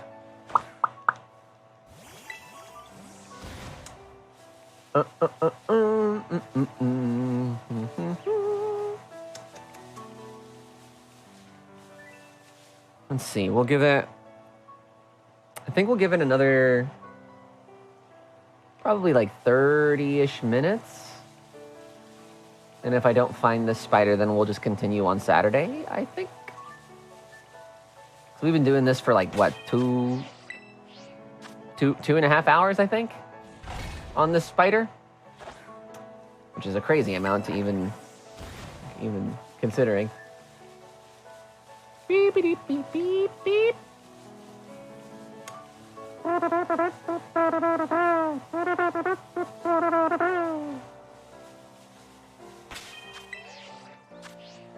Oh, God. Oh, God. I don't even know. I'm still thinking about what I want for dinner. I think I can get a pretty decent amount of food for like 20 bucks. If I order now. Or before 9 o'clock. So once stream ends, I'll have enough time to place an order for something. I'm thinking, so last time I ordered from this Italian place nearby, and for like $25, I got this big thing of like baked chicken parmesan, and this other big, I don't even know what you should call it, like this big container of I think it was ziti? Gosh, I don't remember. But it was really good, and I wasn't even able to eat it all before I left for vacation. I'm in bed, AMA. Nan, my question is, can you make me a sandwich? So I can find the spider faster? Where's Squidnick when you need him, man? He was helping me out last time, big time. Our hero. Darn, darn, darn.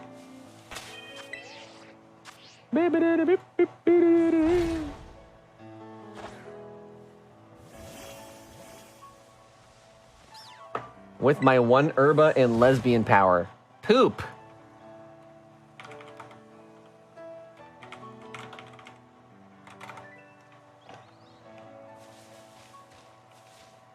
Poopy, poopy, poop. Man, we are all low on Herba Mystica. You know what? Like, one of these days, we need to, as a community, we all need to come together and just do a bunch of raids, just like one by one. I need to do some Herba Mystica farming so bad.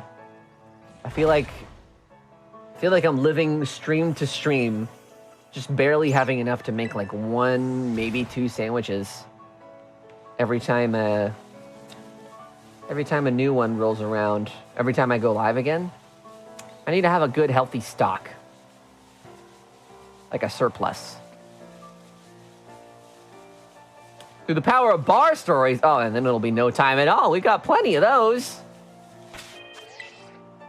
But we need to do some raiding soon.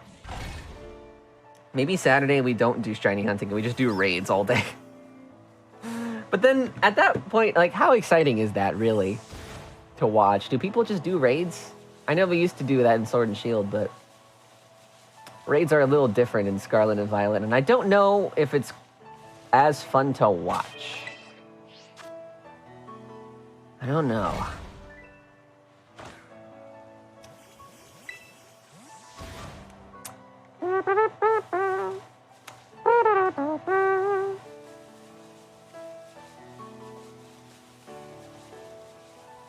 The community aspect. Oh. Well, yeah, raiding together, I guess, but like, how do you organize that? Just like first come, first serve?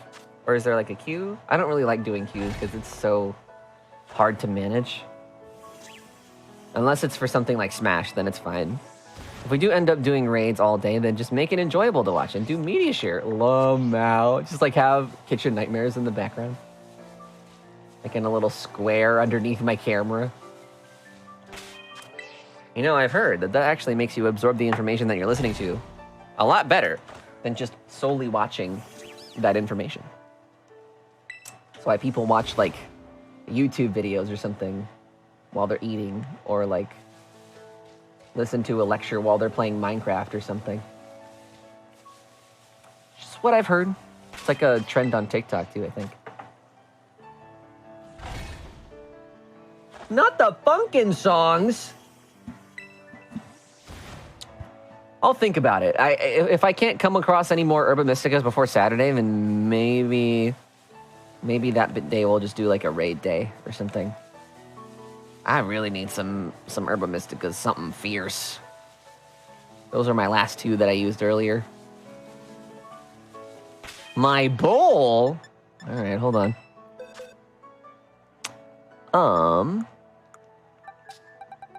Where is he? My bowl. My bowl.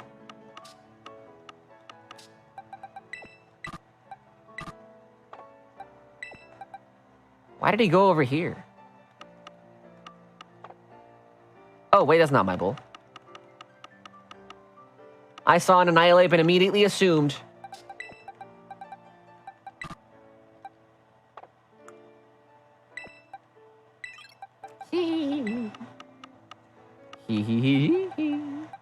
There we go. All right, my bowl. Drop another save again, just in case. Wonder what today's song should be. Pick one that you feel like Rusty would like. Dang it. Hit the picnic button. Pick one you feel like Rusty would jam out to.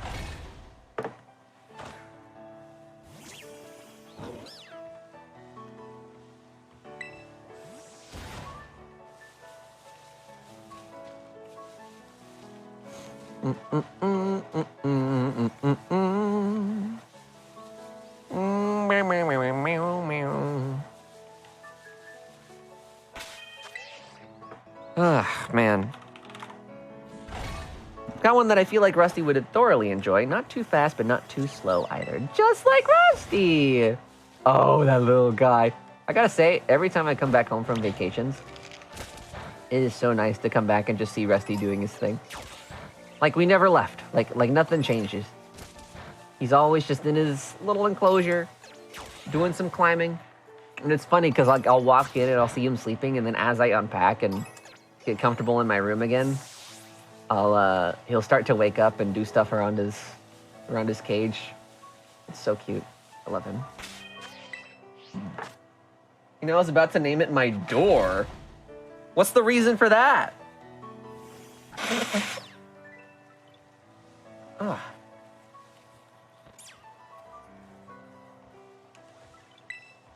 What's up with the door connection with Annihilate? Oh my god. These little chonks are baiting me so hard.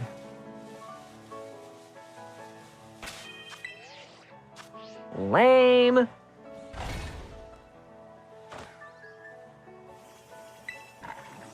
It's my door. What isn't there to get? Okay, dude.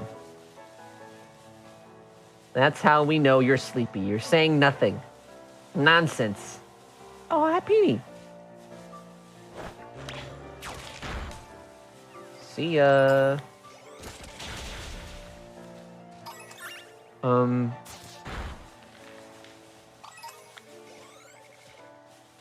be really awesome if more tarantula could spawn.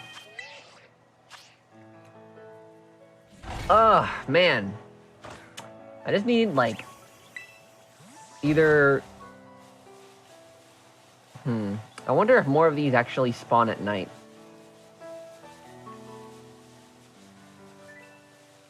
Feels like they go down during the daytime, and every cycle is about half an hour.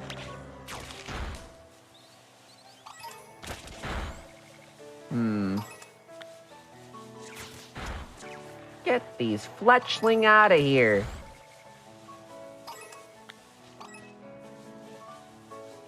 I feel like I've seen so many of these things. Ugh, I've got to be over odds for this second one or something. Something close to it.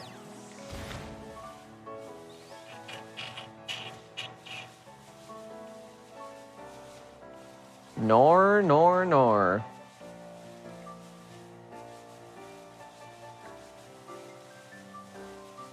And we are already 10 minutes into that half an hour that I said earlier.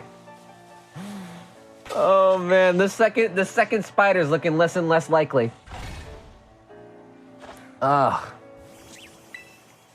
Man, oh man.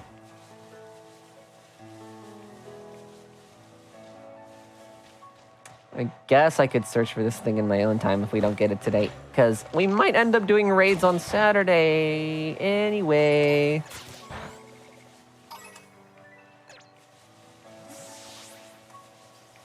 There is Cynthia? Doctor's appointment, woo! Oh man, I can't wait until that's me. I can't wait for that to be me.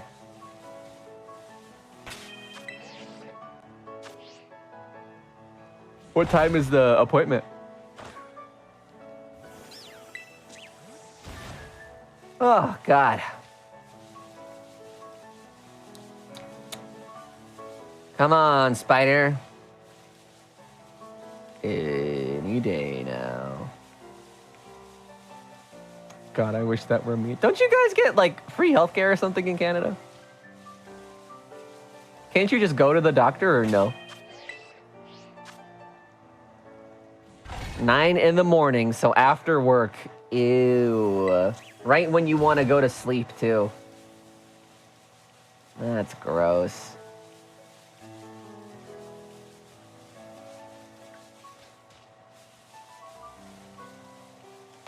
Man.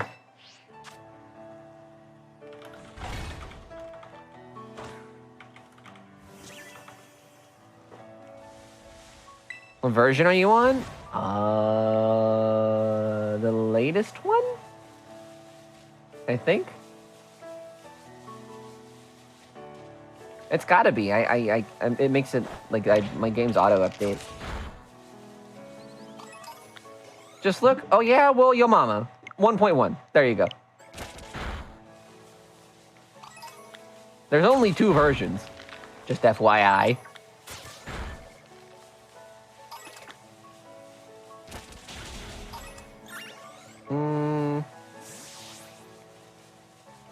Although supposedly there's going to be another one. I think in February they're pushing out another update, they said. Although as far as what's in it, who knows? Yeah, Morks. Yeah, that's the same thing that I was thinking about. Beep, beep, beep, beep, beep, beep, beep. Late February, we're getting another patch. Oh boy, right around my birthday. That means they're going to add me into the game, right?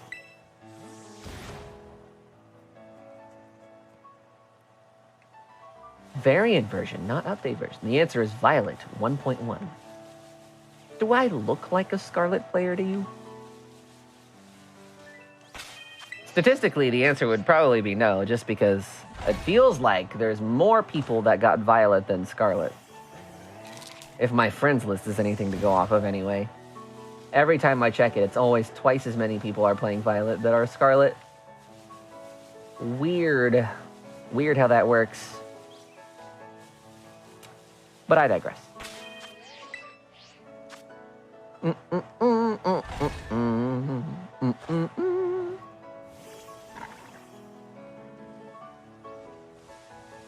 often joke Got Violet for one reason. What is it? Dreepy? You know, as I'm speaking for me personally, as internet connectivity becomes more and more common and more of a mainstay in the Pokemon, in these modern Pokemon games, the less and less I care about version exclusive Pokemon. Because if I want a certain, you know, version exclusive, I can just trade with somebody. And even better, in Scarlet and Violet, I can just go to somebody's world and catch one for myself. Assuming that the next main series game for Pokemon has multiplayer like this one does, then it seems like version exclusives are just going to be basically like non-starters for people that are on the fence about one or the other. You know? Be sure to tell me how Rusty likes today's song, because I picked it out just for him as per your request. Oh, thank you. Yes, I will let you know what he thinks. I will let you know if he does a tongue flick, if he doesn't do a tongue flick, if he does a sleep, if he does a climb. I will give you the full rundown on Rusty's review. Speaking of Rusty's review, you guys remember that one time we played Mario Maker and I had you guys make levels based off of Rusty? Oh, that was so cool. Yeah, I see it. I see the video. But this requires multiplayer. At least to some degree.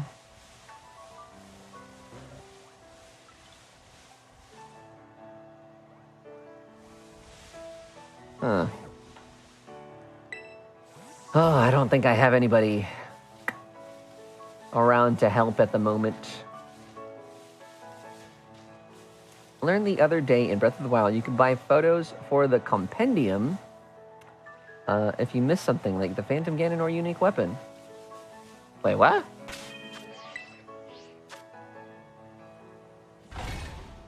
You can? Where's Squidnick when you need him? I know, that's what I said! I guess he's just too busy being a hero for someone else. He's everyone's hero, really. Very excited for potential Gen 5 remakes or Kalos DLC, since they're my two favorite regions. Do you guys think that will... Because obviously, what? It's like the 20th almost? Yeah, it's the 19th. Do you guys think we'll get a Nintendo Direct this month? Or is that going to be a February thing? Or are they going to pull a fast one on us and just be basically radio silent until E3? I don't know. I feel like it's probably going to be a February one. Because if there was a Direct, a big one, coming this month, it has to be next week.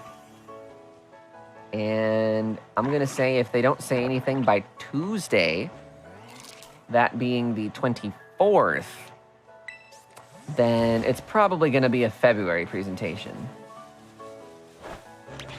That is my current trajectory and projections for when we'll be next hearing about Breath of the Wild, because you know, if another Nintendo Direct goes live, we are most likely going to be seeing the big Breath of the Wild trailer that we've been all waiting so long to see.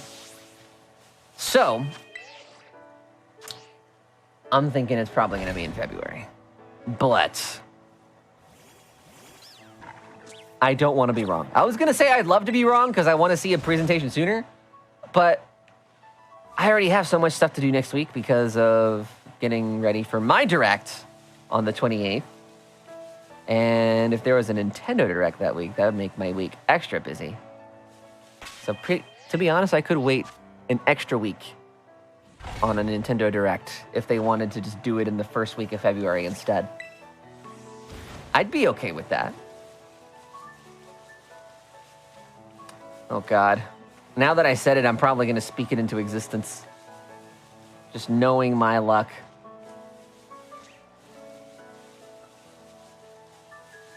Man, this is crazy. I'm at 65 chain for this tarantula spawn. And I'm still seeing nothing. Our next major release after Engage is Kirby Returns to Dreamland Deluxe on February 21st. So it will happen close to yours now. Oh, God. Oh, God. Well, no, I mean, like, Return to Dreamland is the next first-party game, but I don't really feel like that's going to require as big of a marketing push as something like Breath of the Wild would. I certainly don't think Return to Dreamland will get more marketing than Engage did, and Engage already didn't get that much to begin with. This is...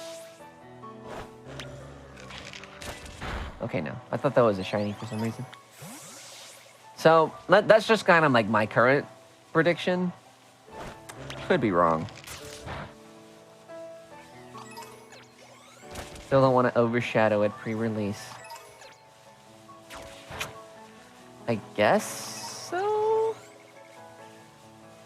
Oh no, it's kind of hard to say because it's still like, you know, a little earlier in the year and I don't know. I feel like Nintendo's just had like a very unpredictable marketing plan when it comes to those beginning of the year directs. Sometimes it's in the first week of January, sometimes it's in February. Sometimes they don't say anything until like March or April, and sometimes it's just like late January. Sorry, I don't know why I couldn't say that. So it's kind of like, it seems like it could be anywhere. Either it happens soon after Engage or soon after Kirby. You don't think that Kirby could get like a spotlight in that same direct of being like, oh, by the way, this is coming out at the end of the month. Anyway, here's Zelda. Bum, ba, ba, ba, bum. You know, I could totally see that happening because they've given other games like that a similar treatment in the past. Didn't they just do it in, what was the last direct? November? December? I cannot remember. I don't know. My memory's kind of drawing a blank right now. We have 10 minutes until the time that I said that we would end stream would be.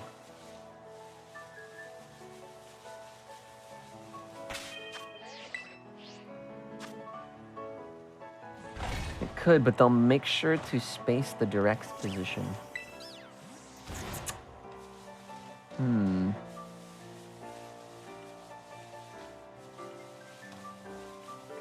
I think we'll have to wait and see then.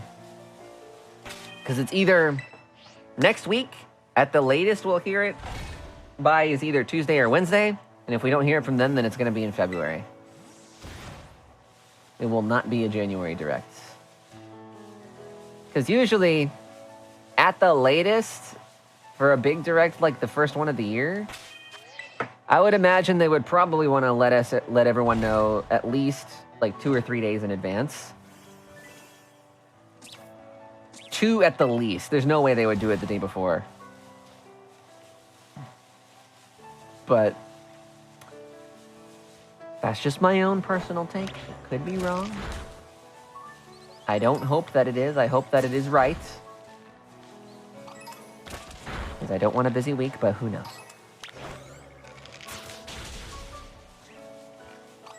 God, this is like... Why are the odds so bad? Why am I getting such bad rolls on all these spawns? Ah! This is terrible.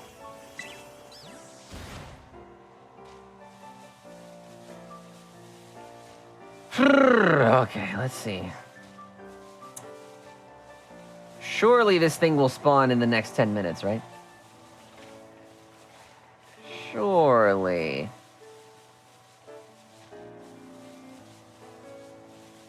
It's such a shame, too, because I feel like I'm seeing so many of them. And, like, none of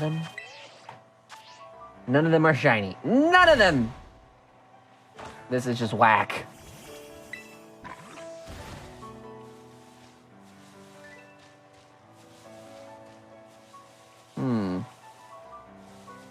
There's a Lechonk debating me again.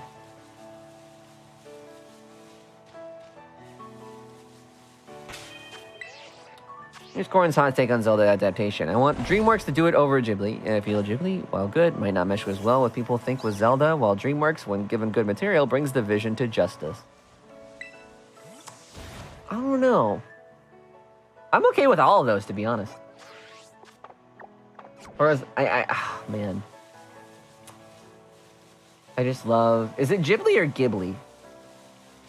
I feel like I kind of alternate between the two, and I can never decide on which one it is. Anyway, I feel like that studio just does so well with Zelda-like, themes and Zelda-like designs. Obviously, the biggest example is that one... Oh my god, what's the name of that movie? It's like Ashitaka, I think is his name, and... Oh, dang it. I can't remember. But there's a movie that's pretty much like Breath of the Wild, but a Ghibli movie instead. Why can I not remember the name? This is terrible. They make good movies, but their adaptations aren't that one-to-one. Also, it's Italian GH, so it's like a G, like in Ghost. Oh, Ghibli. I see. Mononoke is not my favorite. Oh, it's not my favorite either, but I still recognize it as a really great film. My favorites are, like, definitely not crowd favorites, but they hold a special place in my heart. My favorite Ghibli films are... There's two. There's three. Spirited Away. Obvious. Everyone loves that movie. Kiki's Delivery Service. One of my go-to cozy movies that always helps me fall asleep because it's just so... It feels like a warm hug. And number 3, Whisper of the Heart. Same reason. Also, the story is just so cute, and I love it, but those are my 3 favorite Ghibli movies.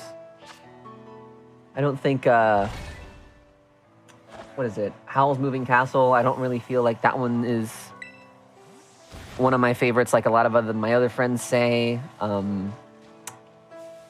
don't feel like Mononoke is one of my favorites, but these are all still really good films, nonetheless. Ooh, Castle in the Sky is good too. That's another cozy one. As an adventure film, yeah. I just love whenever, like they finally, like, make it to the castle in the sky, and just seeing all the rusty robots and everything is, I love that. I don't know, there's like something about certain scenes in Ghibli movies and like the imagery of it just feels so like this is art, Oh, thank you! What the heck? Oh, we got the second one. Yes! Oh my god. Thank the Lord. I got the second shiny spider. Oh, thank God. Oh, God. All right. Let's get this tarantula and get the heck out of here. Jesus. Freaking Among Us! God. That thing was torture. Why was that so long? Okay. I feel like sandwiches might be a necessity for some of these times where I feel like, it's just taking so long to find a particular Pokemon. All right, let's release some of these boys here. It's Fat Dumpy dudunsparce time? No. I think next stream, if it's not if it is not a raid stream, we'll do Fat Dumpy dudunsparce. Let me see. How do you evolve Tarantula? Is it just by leveling? It is. It evolves at level 15. Okay, so next stream we'll do dudunsparce. Dudunsparce. Oh wait, will we? I don't know. Do I want to start that 3-segment hunt next stream, or do I want to save those for last? I don't even know, dude. The landing in Laputa is one of my favorite scenes in a movie, up there with Poe's Inner Peace and Miles Morales' Leap of Faith. Oh, dude, the Leap of Faith is so good. I'm excited for that second film. That's gonna be great. Isn't that... That's next year, right? The next Spider-Verse, or is that this year? Heck yeah! Look at that, Spider-Ops, baby! Mmm! All right. We will let it forget its move. And I need to update our counter to 43. Buck says... Let's throw this in the old Living Dex machine. Right. Living Dex. Living Dex. All right, so we're at a nice 43. Yeah, we can nickname them now. Hold on. Yes, I think you've been good today, Cynthia. All right, 43. We will... How do I nickname this? What was it, Cowl? Right? Check summary. Clow. Okay, Clow.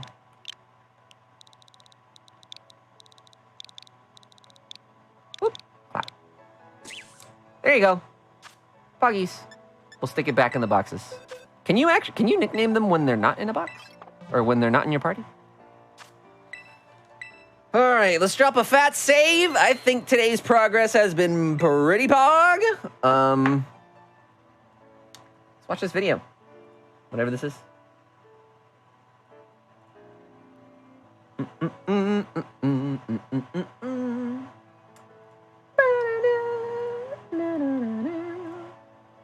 Let's see. We're gonna take a break. Make sure that. Oh, sorry. Go ahead, man. Go ahead. Make sure to stay tuned for more Smash Summit 6 content. All clear. Hey, good job, man. See ya. Hey, I'm so sorry about You do that again, I'll fucking kill you. Sorry, I left my phone. Oh, yeah, no problem, man. Thank you. All right, see you later. He man. knows bad words. Toph, hey, man. Hi, Axe. You didn't get me any snacks? What the heck is that? Never disrespect me like that again. Oops, sorry. Let's go get you some real food.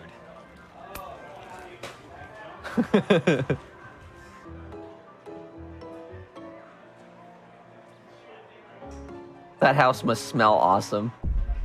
I forgot something. Hey guys, mind if I get a picture? Oh, yeah, sure, man, no problem. Hey, he's got blue hair. Let's go. Actually. Oh. Oh, Do you mind? yeah, sure, man, no problem.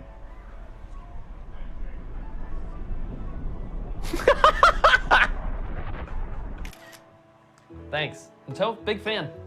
Wait, you sure you don't want to stay and play friendlies or something? Well, Toph, I think it's got more important things to do.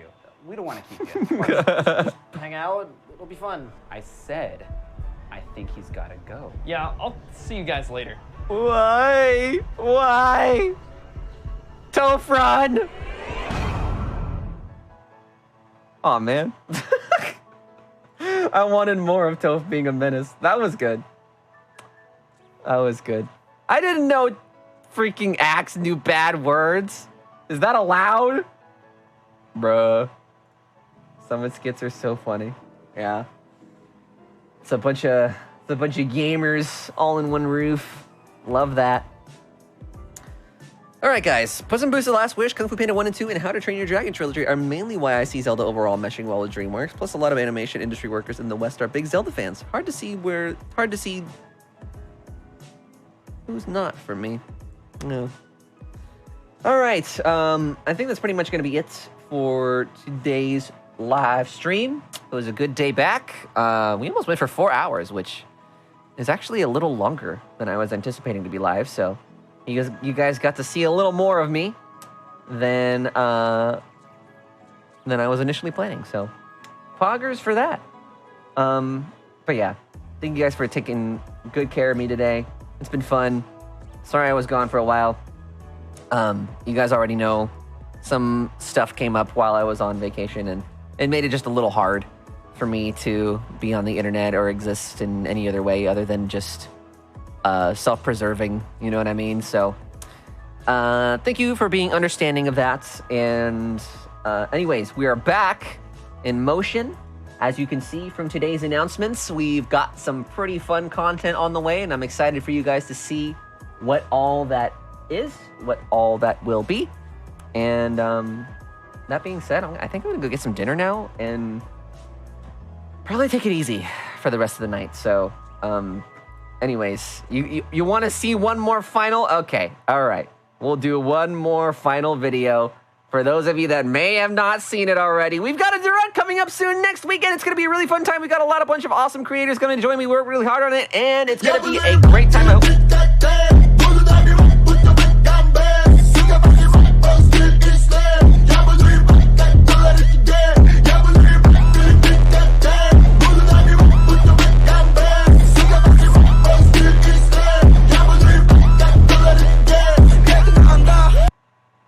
There you guys go. I hope you enjoyed that. So anyways, I'm gonna get some dinner, take the rest of the night off, and just take it easy. I hope you guys do too. Get some food, get some water, get some rest, and I'll see you guys on Saturday for some more shiny hunting. Maybe we'll do some raids. I don't know. We'll see what we feel like when the day comes. But you guys have a good rest of your night. Thank you all for tuning in. With all that said, and without further ado, there's only one thing left to say before we take off for the night, and that is, of course, as always, I'm alecandstuff. Do your best out there. I'm rooting for you. Why do I look so short? There we go. And I will see you all again very, very soon. Okay? All right. I went ahead and added that for you, Cynthia. Okay? And without all... Okay, I don't even know. I don't even know what I'm going to say anymore. Just goodbye. Goodbye. You guys have a good night.